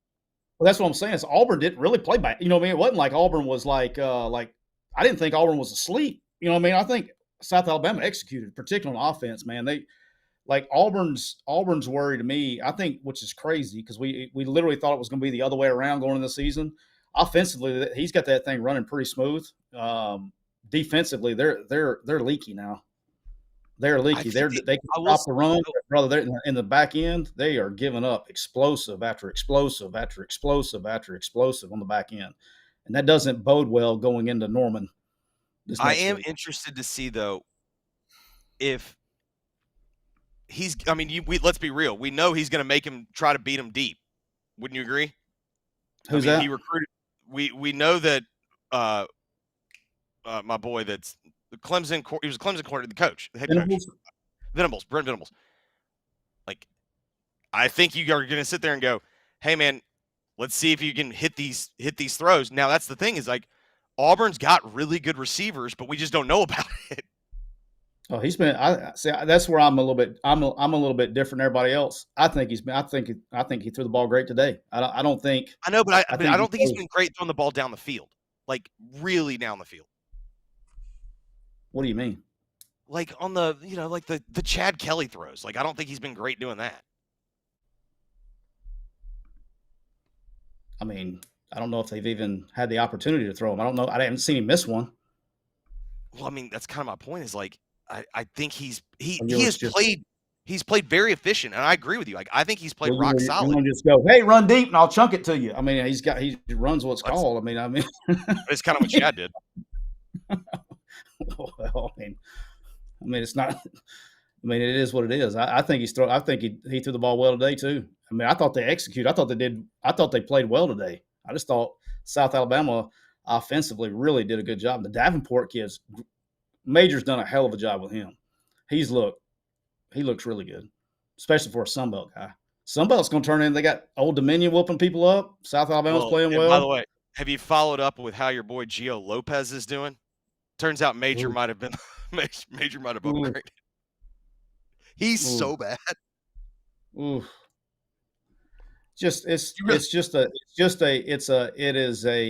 It is a great example, and you can't blame the kid. He got 1.6 million. No, I'm not blaming him. Good for him. He was making 50,000 at South Alabama. He got 1.6 to go, so he knew it was going to go. But it is a 100% great example of you can't just. It's not a video game with arm strength and accuracy and offensive system fit, and they're not letting him be him, and they're trying to make a pocket passer out of the guy, and it's just not. It's not what he does. He's late. He's late on a lot of things. Timing's really bad. Yeah, so Jackson only has 3 throws this year longer than 25 yards in the air. I'm saying only. No, I'm with you. But I think Venables is going to sit there and try to say like, "Hey, man, like we're not going to let you just do the efficient, keep it in front." But at the same time, it's like, man, they've got receivers on the outside that I trust to go up and get it. Well, that's also why, because everybody's playing off. But the difference is this year they got an offensive line; they're able to run the football. I mean, like it's like the same thing. It's like people are like, oh, he doesn't throw deep, or receivers aren't getting touches. It's like, okay, do y'all want to make everybody happy, or do you want to win football games? Like, I don't give a shit who touches it. I don't care if you throw it 3 yards or 56 yards. I want the ball in the end zone. That's kind of the point of the drill. But all kidding aside, this is not joking. I think fantasy football and shit like that mentality has come to football to where people are like, oh, we're not doing this, we're not doing that. But you're moving the ball at a crazy efficiently rate and scoring touchdowns. That's kind of the point. I guarantee you Clemson wishes they had Auburn's offense right now. I'm telling you, it was my argument for, anytime you would get the Josh Allen versus Lamar argument, and then everyone would just go to stats, and I'm like, well, if you would actually watch Bills games, you would realize like Josh is playing unreal. And this is before last night. Like everyone, you're 100% right. Like it's all just become yardage. And it's like, what are you doing? It's like, well, no, I care about like, did you make the right read? Did you make the right throw? Like, how many times did you screw up? That's where in my opinion, why they're doing really good on offense is he's making the right decisions in the run game. I also think it was good getting rid of Stephon Diggs because because my wife is adopted the Bills. No, I totally agree with you because they could easily try to force feed Coleman. They could be trying to force feed these guys, and that would not work. But I do think Oklahoma can stop the run game. Like they're good up front, dude. Oklahoma's real deal up front, and Oklahoma is not a good matchup for Auburn. And, look, it's going to be all week too. Is this just going to be the entire storyline is going to be Jackson Arnold going back to Oklahoma to play Oklahoma. But the thing for me is, man, they got to figure something. If they want to have a really, really good team, they got to figure out defense because they're giving up too many explosive plays on the back end. I mean, they have not played well on the back end at all. Do you think Oklahoma can survive with just Mateer essentially being their run game right now? Well, that's the other thing, right? And I said that, and they really didn't do it. They didn't do it today either. I mean, they played Temple, and they didn't really do it today. It's like they gotta find a way to get a running game that's not the +1 running game every time, right? And now they do that well, but they just don't line up and play run inside zone or whatever it is. They don't run counter and just hand it off and just go gash people. But they do really well in the +1 running game. But we'll see. I think I will say this too, Jeffrey, I've been interested in Chase. I don't know if you even thought about this. When we get to the playoffs and all that stuff, it's going to end up, everybody is one injury away from being in trouble. I think there's so much parity right now in college football. We're going to look up at the end of the day, and whoever's the healthiest is probably going to the teams that end up there. Guys, we're dying NFL. Like, let's be real. Yep. Yeah, there's not. That's just very true. It's going to be all about who is healthy and hot and whatever the hell you got going on at that moment. That's it. Like, do I take anything away from Notre Dame and getting there last year? But it's like, I think that would have been a very different football game if Carson Beck plays and Gunnar Stockton doesn't play. Mr. McCurdy, how are you? Gentlemen, how are y'all? Oh, we're hanging out. Watching A&M beat the Catholics tonight. That was a big swing game for your boy. Yeah, I feel bad now for cheering. They were on opposite sides of the result there. Well, no, we had a nice middle. We had a middle. I just thought you had a different line than me. I didn't know that you had the money. No. I just said I was willing to shake hands and say, if you let the final score be this. That was a big swing. I feel bad. No, you don't. What was that line? I got it at 6.5. I had a 3-team money line parlay of LSU, Ole Miss, and Notre Dame. So I took the 3-night home favorites, and it would have been like plus, I don't know, 280, something like that. It was close to 3-1, and fourth down happened. Neil did not wear a shirt and tie tonight. He just had on his Horn Legend sports shirt. God, I leave the beat, and all of a sudden y'all are dressing like slobs. We got Chase and Camo. At least it's sponsored. I appreciate that. And Neil's just we're not even done when we're in a quarter zip. Like, just I asked nothing. Neil earlier in the week if he wanted to wear a shirt and tie this week. He said no. I passed. I was not interested in that at all. I offered. Yeah, today would not have been the day to do the trolling. Today was a little hectic this afternoon, as you know, Chase. Were you concerned about a bunch of rewrites there at 41-35, or do you think the Rebels had it in the bag the whole time? How are we feeling there toward the end? I was deeply concerned about multiple rewrites. I had looked at it. I was sitting next to Michael Katz, who said Ole Miss is going to lose, and this was at the 2-minute. You can't say warning because that'd be a violation. It's a 2-minute timeout because I believe the reason is the NFL has actually trademarked 2 minutes. Oh, the 2-minute warning. Thanks to the commission. Yeah. I didn't know whether that would happen or not, but I did think if they don't force a turnover, I don't like their chances to stop them. I mean, look at the final numbers. Arkansas had 520 some odd yards of total offense. They had, what was it, 2 field goals and however many touchdowns, and they missed 2 field goals. I mean, it wasn't – I don't think Arkansas punted the whole game. Ole Miss punted once. So Arkansas punted one time. I think Arkansas punted once. Ole Miss punted twice, I think. Let me double-check. I forgot that Arkansas – the second half. Ole Miss punted twice for a 55-yard average, and Arkansas punted once for 47. Oh, that's right. Ole Miss had to punt there at the end. That gave Arkansas the possession, and they had back-to-back punts to start the second half. Remember, both Ole Miss came out with a football and punted, and then Arkansas punted it back. Where's Ole Miss field? I'm not going to get into why. Chase knows why. To say that I was scattered for the better part of that game mentally would be an understatement. I was watching my phone pretty closely for something. So, Lane, afterward, what do we get? I think. I don't know if I don't know whether the TV broadcast saw this. Remember the injury to the Arkansas player? Yeah. Yes, they actually did a really good job covering it. Like they came back from commercial and they just stayed on it for 5-7 minutes. I think Lane felt really bad about something. When that play happened in real time and the player went down, Lane was yelling at him to get up. Get up, get up. He was making that motion. He was almost out on the field telling him to get up. Oh, was he really? Yeah. And I was watching from the press box going, oh, my God, stop. Like, I could tell the guy was hurt. I was like, stop. So Lane caught a break. The TV didn't catch that.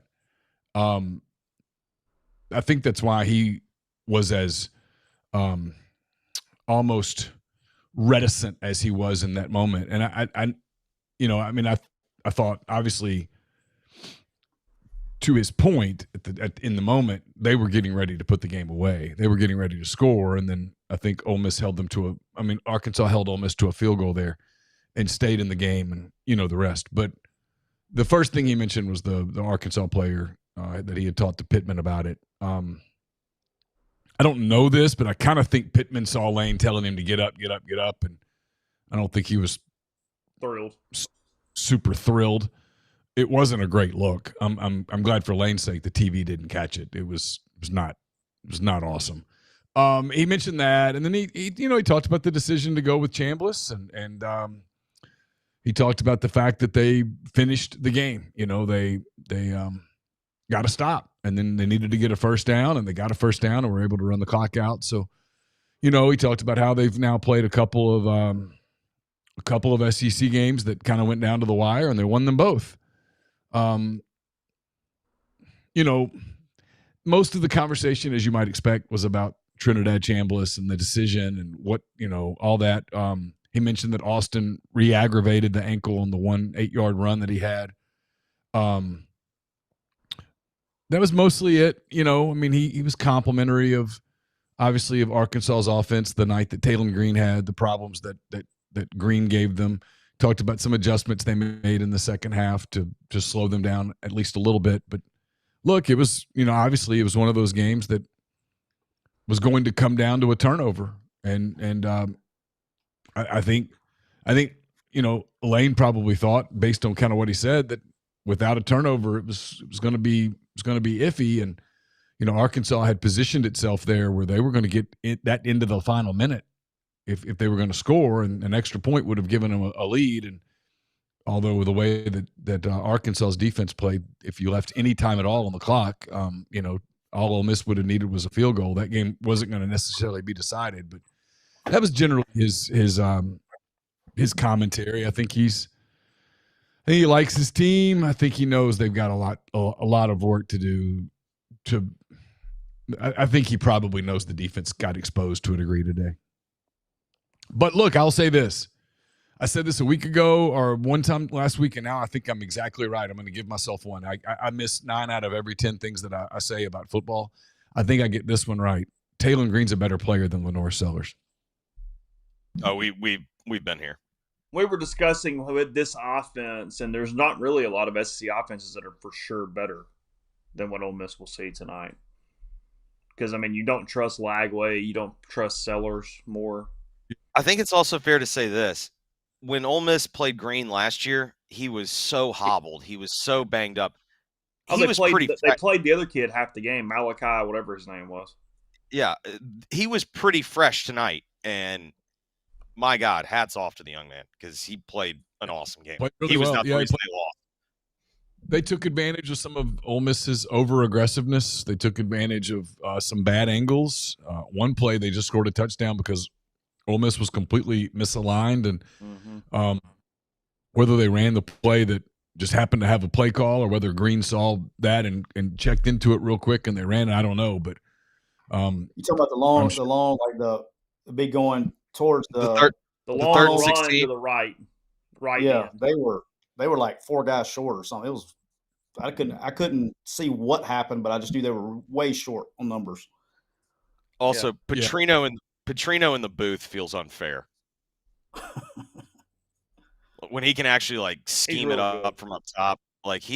Again, not someone that I would enjoy having a relationship with, but good God, can he coach football? He's actually a good dude when you talk to him. Okay, I wouldn't want my daughter working for him. Now it wouldn't matter now. He's a little older. Of course. We can send him some Get Prime there, Neil. We'll get him straight. He had a hell of a plan tonight. Gosh, man, they had a hell of a plan.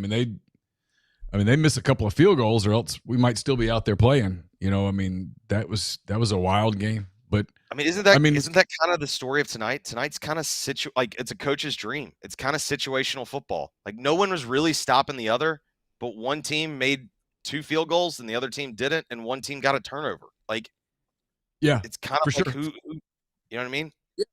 Ole Miss protected the football. Even when they had a couple of empty possessions, they protected the football. They didn't give it away, and Ole Miss had a few chances early to, I thought, intercept Green, and they didn't do it. Daughtery had one in particular that kind of hit him right in the hands, and Arkansas made him pay every time, and it just kind of came down to the one turnover. The ball was at the 27, 28-yard line, second and I think 4, and I think that play was going to be a first down before the fumble. So if you don't have a fumble there, it's probably 1st and 10 at the 22-ish. And I mean, given everything that you saw, I mean, who would you bet on in that final minute and a half? Arkansas's offense or Ole Miss's defense? I probably would have gone with the Razorbacks there. I mean, Chase and I were talking about like at that point it was like we both acknowledged like they're going to score. It was like, how do you play the clock? Because to your point, it was going to be like the 22. So if Lane starts to burn his timeouts there was still a situation where Arkansas gets a first down and they can just finish the game. Like they make sure they're the last team that has the ball, because to your point, it's like, I'm just sitting there going like, hey man, Ole Miss only needs like a minute. If they can get a minute, they might be able to at least get a kick. I'm not saying that it's the greatest scenario in the world, but at least it would have been better than watching Arkansas score a touchdown and kick the extra point with zeros on the clock. Oh, I think the timeouts were coming right after. Had that play not happened right there, I think they were going to start calling timeout. There's no doubt. I mean, number one, to try to get into the right defensive alignment, and number two, like you said, to save an opportunity, to get in position for a field goal and try to win it that way. Try to get a 44-42 win. But they did get the turnover. Daugherty made a big play, and Wyatt Williams, who I thought played really well tonight, I actually thought he was one of the things that sort of saved them defensively. I thought he played really well, and he recovers the fumble sort of fittingly. So they survive it, I mean, they're 3-0. They've played 3 games. They've won them all. I don't look at them right now and go, man, this is a team full of world beaters at all. I thought they played pretty well up front on offense. I thought Kewan Lacey was terrific for them in pass protection. Obviously, Chambliss just gave Arkansas fits, man. I mean, just gave them fits. And defensively, Ole Miss wasn't very good. There's no way to spin it. I mean, I'm sure people will try to spin it, and they'll probably talk about the history of the series and stuff like that. And I'm not dismissing that stuff. I just don't really get into it. I don't really buy that stuff, so I don't put a lot of stock into it. They've got tough games coming up, but tonight could have been if you're talking about this team being a playoff team, which I have a hard time doing right this moment after watching what I just watched. If you're talking about this team being a playoff team, if Arkansas scores on that final possession, that conversation's over. And that conversation's still alive. They're undefeated. They're in the mix. They've got some stuff to work out, but they get to do it coming off of a win, which is a lot better than doing it coming off of a loss. They're right where they had to be at this point, outside of just the health and the whatnot. And yeah, they do. They have to get a ton better. But look, I still think LSU has some offensive issues. I don't think they're as good as maybe we thought they were. They're good. They're damn good. Don't get me wrong. I mean, I'm not minimizing them. I think to your point, you know what I struggle with? Because Neil, I agree with you. If you're asking me today, make or miss the playoff, I'm voting miss, and I'm not really blinking. Yeah, sure. But how many teams right now are we willing to say that's a playoff team? Because I think I'm with Tyler. They got to pick 12, and there's a ton of flaws. I think I'm with Tyler. Oregon, I think, to me, I know it was a sleepy Saturday, but they seem to me to have the highest ceiling. And I think I'm good with them. I'm good with Ohio State. I think I'm good with Penn State. I think I'm good with Georgia. Yeah, I'm with you. I think I'm good with Georgia. I think I'm good with Miami, because I think they're going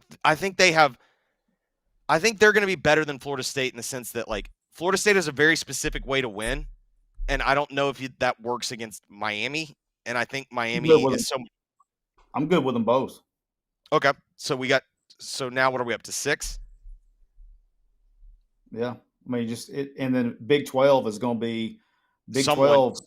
Well, got to be careful with Big 12, because between Utah and Texas Tech, that may turn into a 2-team league if you have a massive cluster with a bunch of parity in the SEC.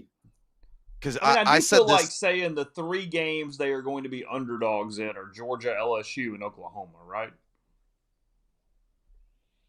Yeah. Yes, because Oklahoma's on the road, Georgia's on the road, LSU's at home. I think Ole Miss power rate's a little better than we think. I was going to say, I'm not sure that I'm not sure Ole Miss will be much of an under. That might be almost like a pick 'em. Because like think about it, even when Daniels came in, I think they were only like 4-point dogs, something like that. And Ole Miss rates higher now than they did that year. But I think this is the thing that I'm curious about to hear y'all's thoughts. I just think the doomsday scenario is in play for the league.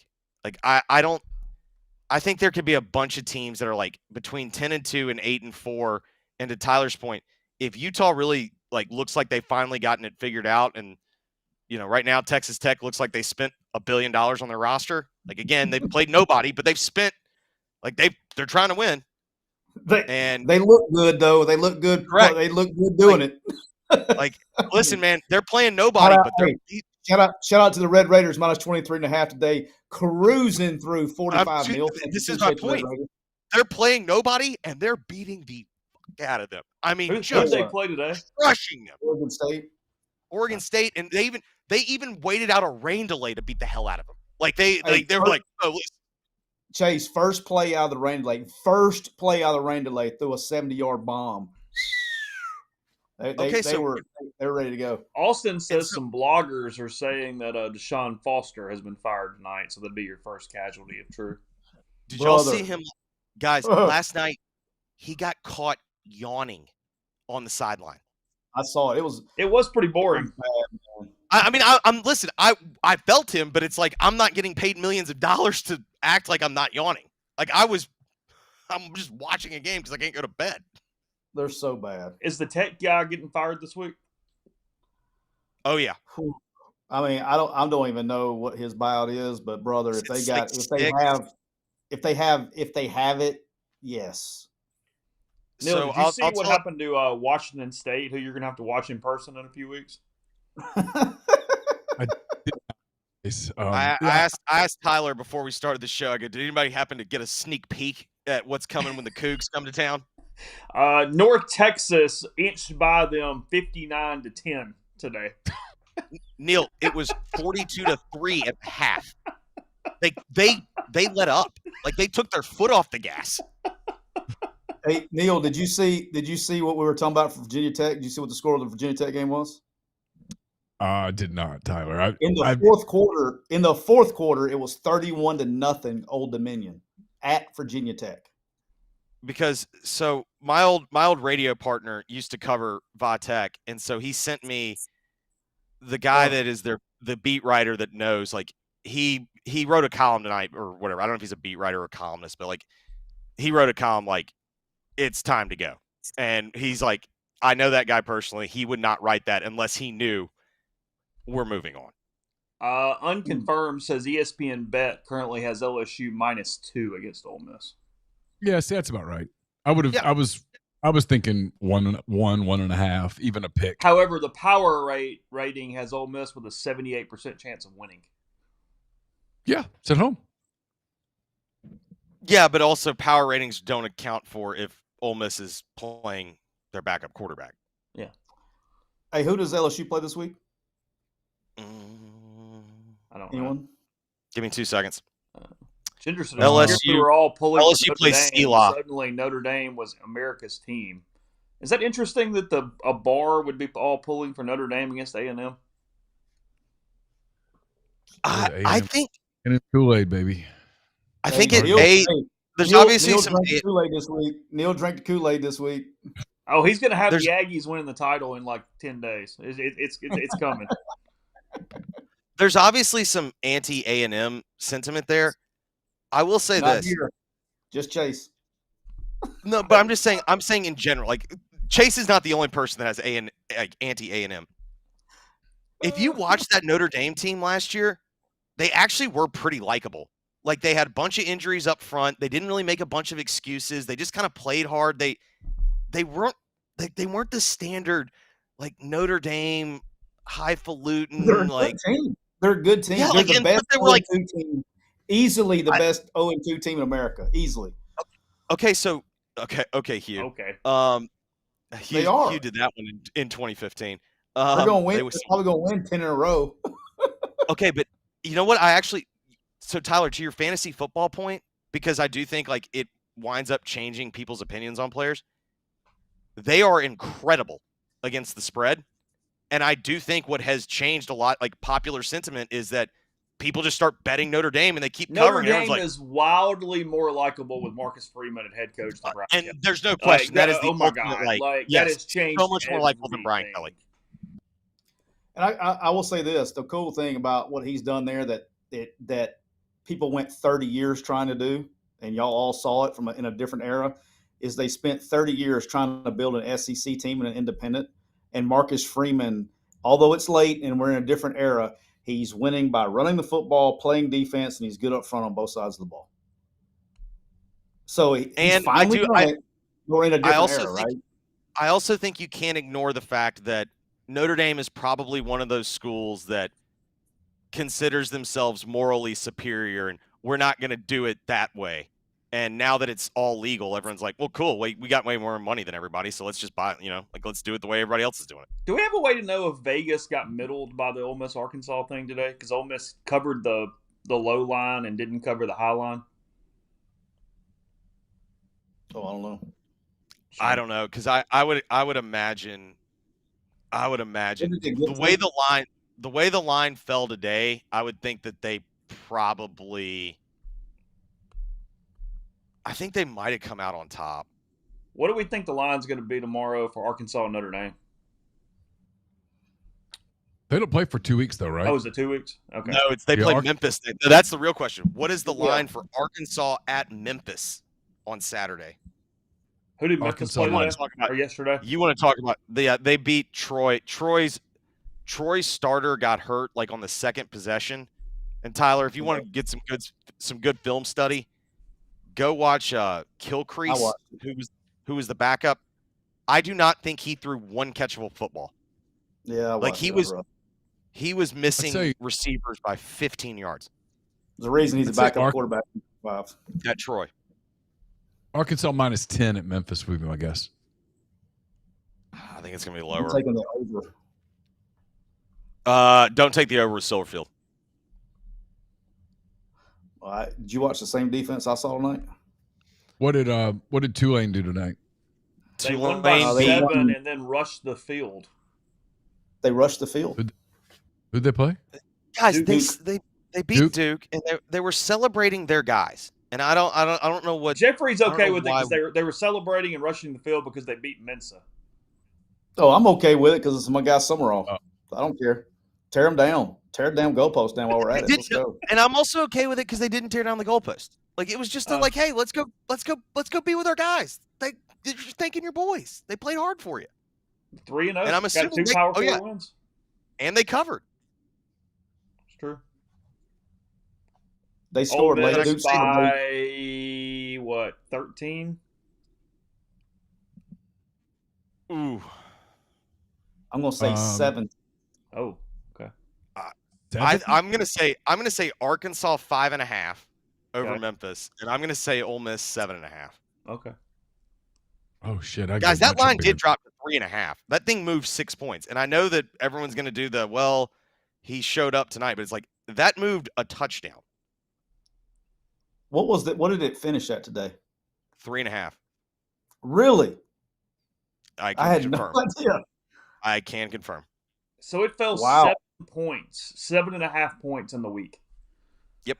I may or may not got that Arkansas 9 before when I found out somebody didn't practice on Wednesday. Well, no, I was pissed because by the time I saw it on my book and on Wednesday it was already 7. Hold on a minute. Game day is going to Gainesville next week. Oh boy. So I'm guessing the game. They just doing my guy dirty at this point in time. He's such a nice guy. They just trying just to go ahead and just bury him while we're live and just Florida's going to be a tougher game for Ole Miss than South Carolina, though, right? 1,000%. Well, if they're still playing. I was going to say, maybe it's a long time from now. Florida's good on defense. They're just anemic. I mean, Lagway threw 5 picks. It's anemic on offense. Defensively, they're really good. I mean, LSU scored 10 points against their defense tonight and won the game 20-10. Oh, they only scored 10 offensive points? Look, they guys, threw a pick six, and then he threw a pick for a field goal, basically 10.5. To keep the conversation going, I mean, I think there's a real scenario in play where this Ole Miss team is nowhere near as good as the one a year ago, and this one makes the playoffs and that one didn't. I think that's the whole point of this era. Like, it's all relative. You don't have to be the best team in program history. It's not even eras. It's not even eras. It's just like you kind of luck out on some schedule stuff and some things work out, and the league's nowhere near as good as it's been. The league's not totally there. agree. I would also argue that. I'll tell you who does look good. Who does look good is we write them out. We do the week one. Oh my God, they're finished. Dear God, it's over. Alabama's pretty good. So Tyler's in the camp of he's out on him. Okay. You're stronger than I am. I'm back to being Alabama curious. I'm not willing to say but I'm Alabama curious because I do think it's entirely possible we find out Florida State is 11-1 good. Oh, and the Florida-Miami game is in Coral Gables. So they're doing Florida, but it's in Coral Gables.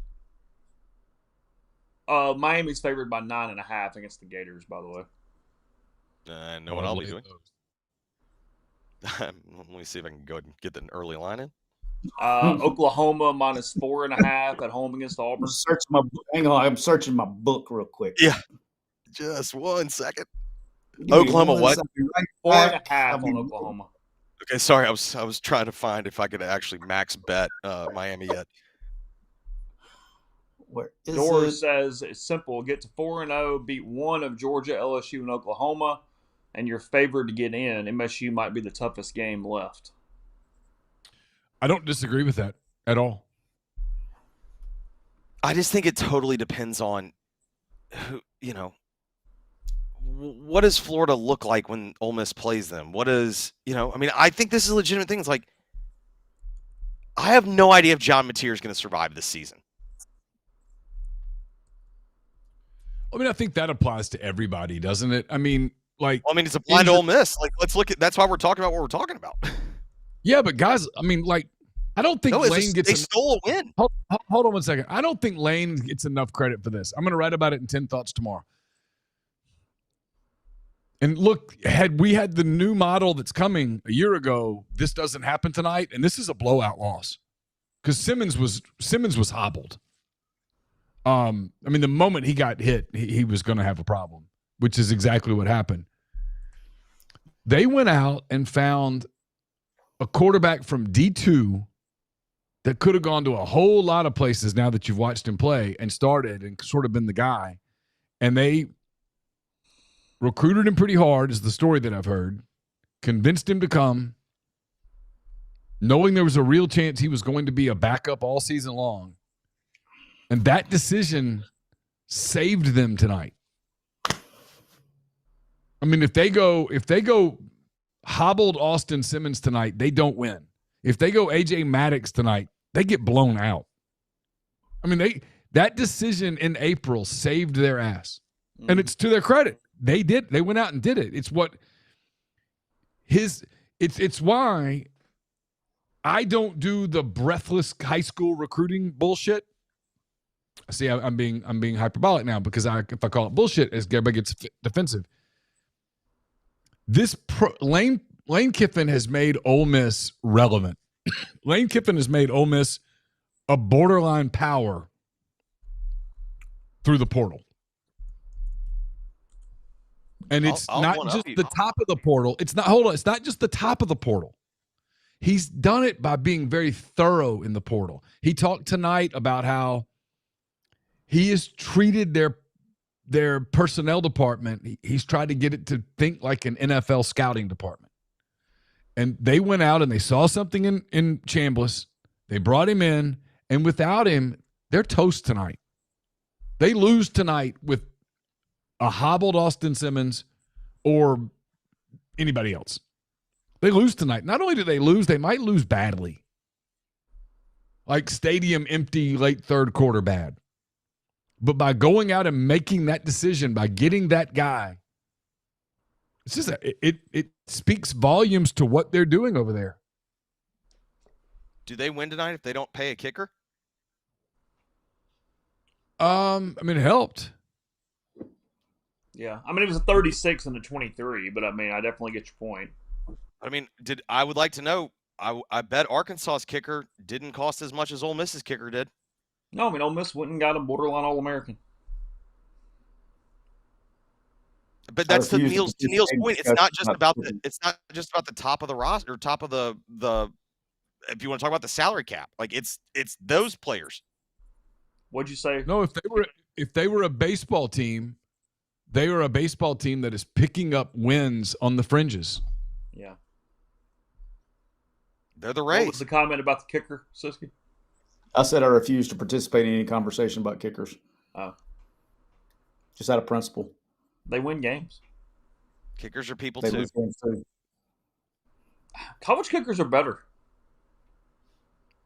Kickers are better. I mean, Yeah. this thing now in the NFL where the kickers can now manipulate their own balls. Like they're hitting like 60-yarders.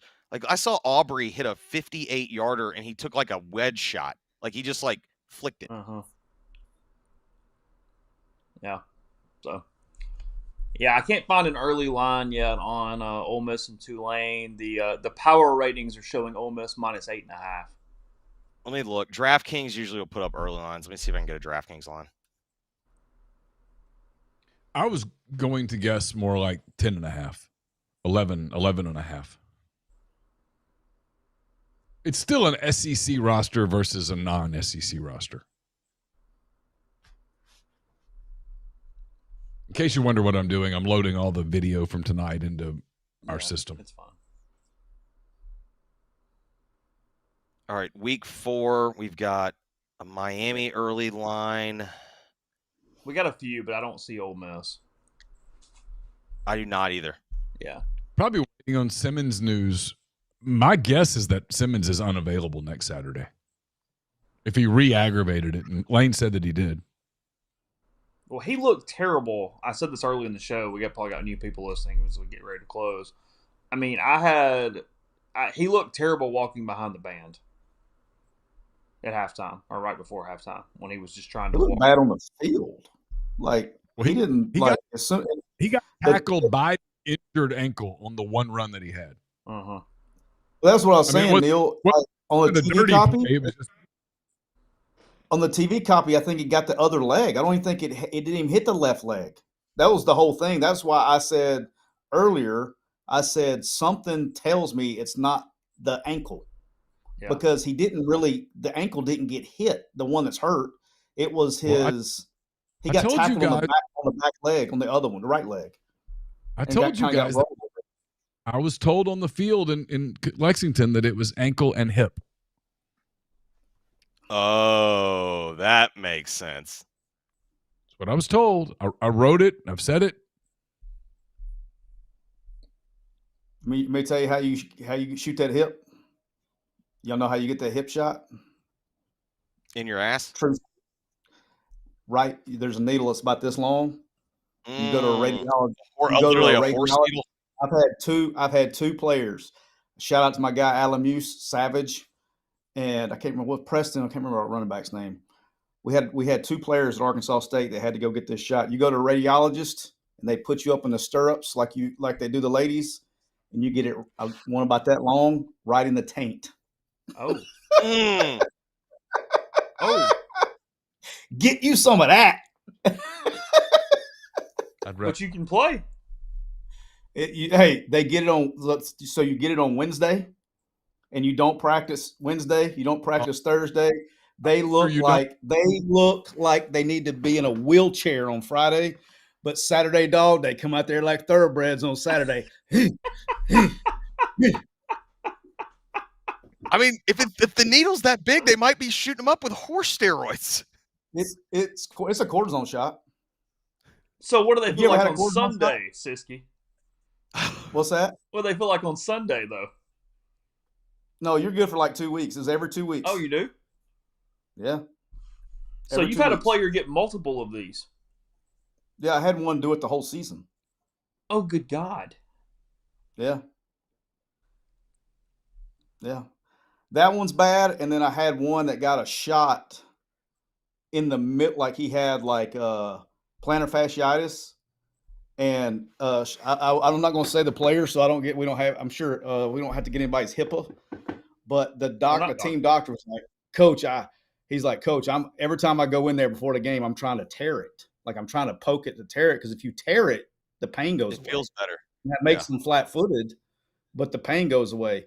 But I had a player that would get a shot, like if this is your foot, dead in the middle of the foot. But and could not, would be in a boot the whole week. It is agonizing pain, that shot. I've had it. Yeah. Oh, you've had it? Yeah. You have to, I had to have a towel to bite and something to hold on to. It was intense. Oh God. Yeah. It was like that player. That was going on at the same time. There were two of my starters. Both of them were my starting outside receivers. So I had the same year. I had one of them that would not practice during the week, had a boot on, 0 practice the entire week, was in a boot. And then on game day, they would shoot him up in the middle of the foot and he'd go tear it up. And the other one would get his taint shot every 2 weeks. But he would practice because he was cool. Yeah. Yeah, we won 10 games. Went to Ole Miss next year. There you go. Good for them. Savage. That was my guy who told me I love him to death. He is now a chemical engineer for Exxon. Okay. Very intelligent person. But common sense left my guy. And so my meeting room was in the top right corner of the building. And I'm up there getting ready for a meeting and I'm watching film. He's like, Coach, he's from New Orleans. Coach, come here. The biggest sheep I have ever seen outside the window. The biggest sheep. And I'm trying to get ready to meet him. I'm like, Moose, what are you talking about? He's like, there's a sheep. It's huge. You got to come see this. And so I go and I look out the window. I'm like, what are you talking about? He's like, right there. He was pointing at a horse. He had never seen a horse before. He thought it was a sheep. Oh, I thought you were saying shit. So you just remember. Where the hell is Jonesboro for a waterway? We got those guys to memorize plays. Just remember that. Neil, last thing, you got your hat on, you're anchoring down. You got to take on Vandy in South Carolina as we close. Let's see. My Doors are now, what are we, 3-0? 3-0. Beat Georgia State. Gonna beat Georgia State. Probably. Revenge game. Like their chances. Revenge game. Gonna beat Utah State. Yep. This puts us at 5-0. We beat Alabama last year. Big effing deal. Open date. Get LSU at home. We hadn't lost at home all year. Get Missouri at home. We go to Texas. Hang on a minute. Their stretch is Alabama, LSU, Missouri, and Texas. So far, no big deal. I mean, Arch is struggling. Texas isn't that good. Get Auburn at home. Diego hadn't lost to them in 2 years. Diego Pavia in back-to-back years beats Alabama and Texas. Like, literally, we should change the name of the Heisman Trophy. It should be the Diego Pavia. I'm in. He did it. He did it again tonight. He threw a lead block tonight, and I was dead serious. I thought they were about to stop the game, and I thought they were going to eject Diego Pavia for targeting. He targeted on a block. I mean, just Kentucky at home. So at this point, we're 11-0. When we go to Knoxville, it won't even matter. It's thrilling. It's a great story. Hey, I'm shout out to you, Mr. McGrady. You've hit your money line 3 straight weeks. Shout out to you. That's what I do. Are they in top half of the team league? In all seriousness, no. In all seriousness. So I talked to Dave Womack about this the other day. And we were talking about how Pavia's different. And Jerry Kill's different. And that's changed that mentality of that team. And it's let Clark Lee just go coach defense, which is what he's really good at. And they're pretty damn good. They're pretty good. Are they top of the league? Yeah, probably. They got 7 or 8 in them, maybe.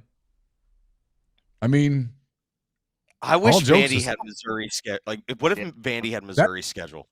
Yeah, that's that team could. The schedule that I just gave, they could easily go 8-4. I mean, we're giving Texas more credit than they deserve. Oh no, we talked about it before you got here. Like, we're now at the point where it's unavoidable. It's like either Arch is hurt, which it doesn't appear to be the case, or like it's a real problem. One or the other. Like, yeah. It's a hell of an adjustment. It's going to take him a minute. You go from Newman to you wait your turn, and you're backing up somebody to coming in. Look at Austin Simmons. It's easier to kind of come in here and there for Jackson Dart than it is to go be the guy. Not for Trinidad. Just balling. Yeah, that was wild, man. I mean, I do. I mean, again, I'm being repetitive, but I mean, without Trinidad Chambliss today, because that first half was ugly for Ole Miss's defense. I mean, without Trinidad Chambliss going blow for blow with Taylor Green, that thing might be over at the half. We I'll got ask a you lot I'll of ask you the people. question. Let's get Neil's thoughts on this watching question. here after midnight. I kind of forgot about it, to be honest. So we're going to catch it up here this week. Realtree.com giving away another prize.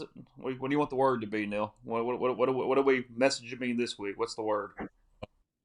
Chase, I don't know, man. Anchor Taint. down. Yeah, anchor down. Let's go anchor down. I don't hate Taint. I don't hate Taint though. Really? That is going to stick in the mind. Like literally having a guy have to go up with the stirrups to get his hip to feel good. I really don't want 50 emails from people with the word taint. Well, that was the point. I think I really I think don't. we have to go with I don't need that. think we have to go I've with had Taint. a day. I had a traumatic afternoon. I don't need that. I don't need to wake up tomorrow to 50 emails with the word taint in it. Good. Yeah. We We got might a need you couple to. people coming back. Last thing here, we got a couple people coming back on Trinidad going. He floated some passes. Look, he did. There's no doubt. He floated some deep passes, got away with a few of them. But okay, like, Well, dude can I made say no one thing? critical errors. Can I say one thing? Some of the people on our beat, you can't do what you're about to do. You can't weeks ago say that Austin Simmons is being screwed by not being in the All SEC conversation / Heisman conversation, and then turn around one game later after Trinidad Chambliss leads you to a win over Arkansas and go, he should be the starter. You can't have it both ways. Was he overlooked in Heisman conversation? Yeah, I mean, maybe you just have two guys that are I mean, listen. Maybe. relevant to the Maybe. discussion. Until the very end, Mac Jones and Devontae Smith were Heisman candidates. That's fair. Tua and Bryce Young were on the same roster. Or Jalen Hurts, I mean, you know, got stuff. and Mac Jones. Yeah. A Super Bowl winner and 2 first-round picks. What are you laughing at, Siski? Just Neil. Okay. But you Okay, know we're that's gonna go what's PC. We're gonna go anchor down on our turn for the day from McCready. Gonna give him one. He's sitting here at 12:08 a.m. as we are wrapping up. Still got about 3,000 on with us. Appreciate you guys as always here on the program. We've been going for 2 hours, 13 minutes, 12 seconds here at this point. So again, anchor down. Send me the messages. Email Neil, DM me on Twitter, DM on Rebels 24/7. That works. We'll use ChatGPT. They'll pick a letter in the alphabet and then choose a winner off of that again this week. Maybe we do something else, but that's the move for now. Like I said, we have some prizes every single week leading up to some bigger stuff as the year goes on. So for Tyler and Jeffrey and Mr. McCready, it is 41-35 Ole Miss over Arkansas. We thank Realtree as always for the help and for being with us and helping you guys out. Realtree.com is your place for hunting gear, camo, lifestyle brands, apparel, and plenty more items. Ole Miss Tulane 2:30 ESPN. Yeah, ESPN 2:30 Central next week from Oxford, the second of a 4-game homestand. So take care, and we'll talk to you again soon.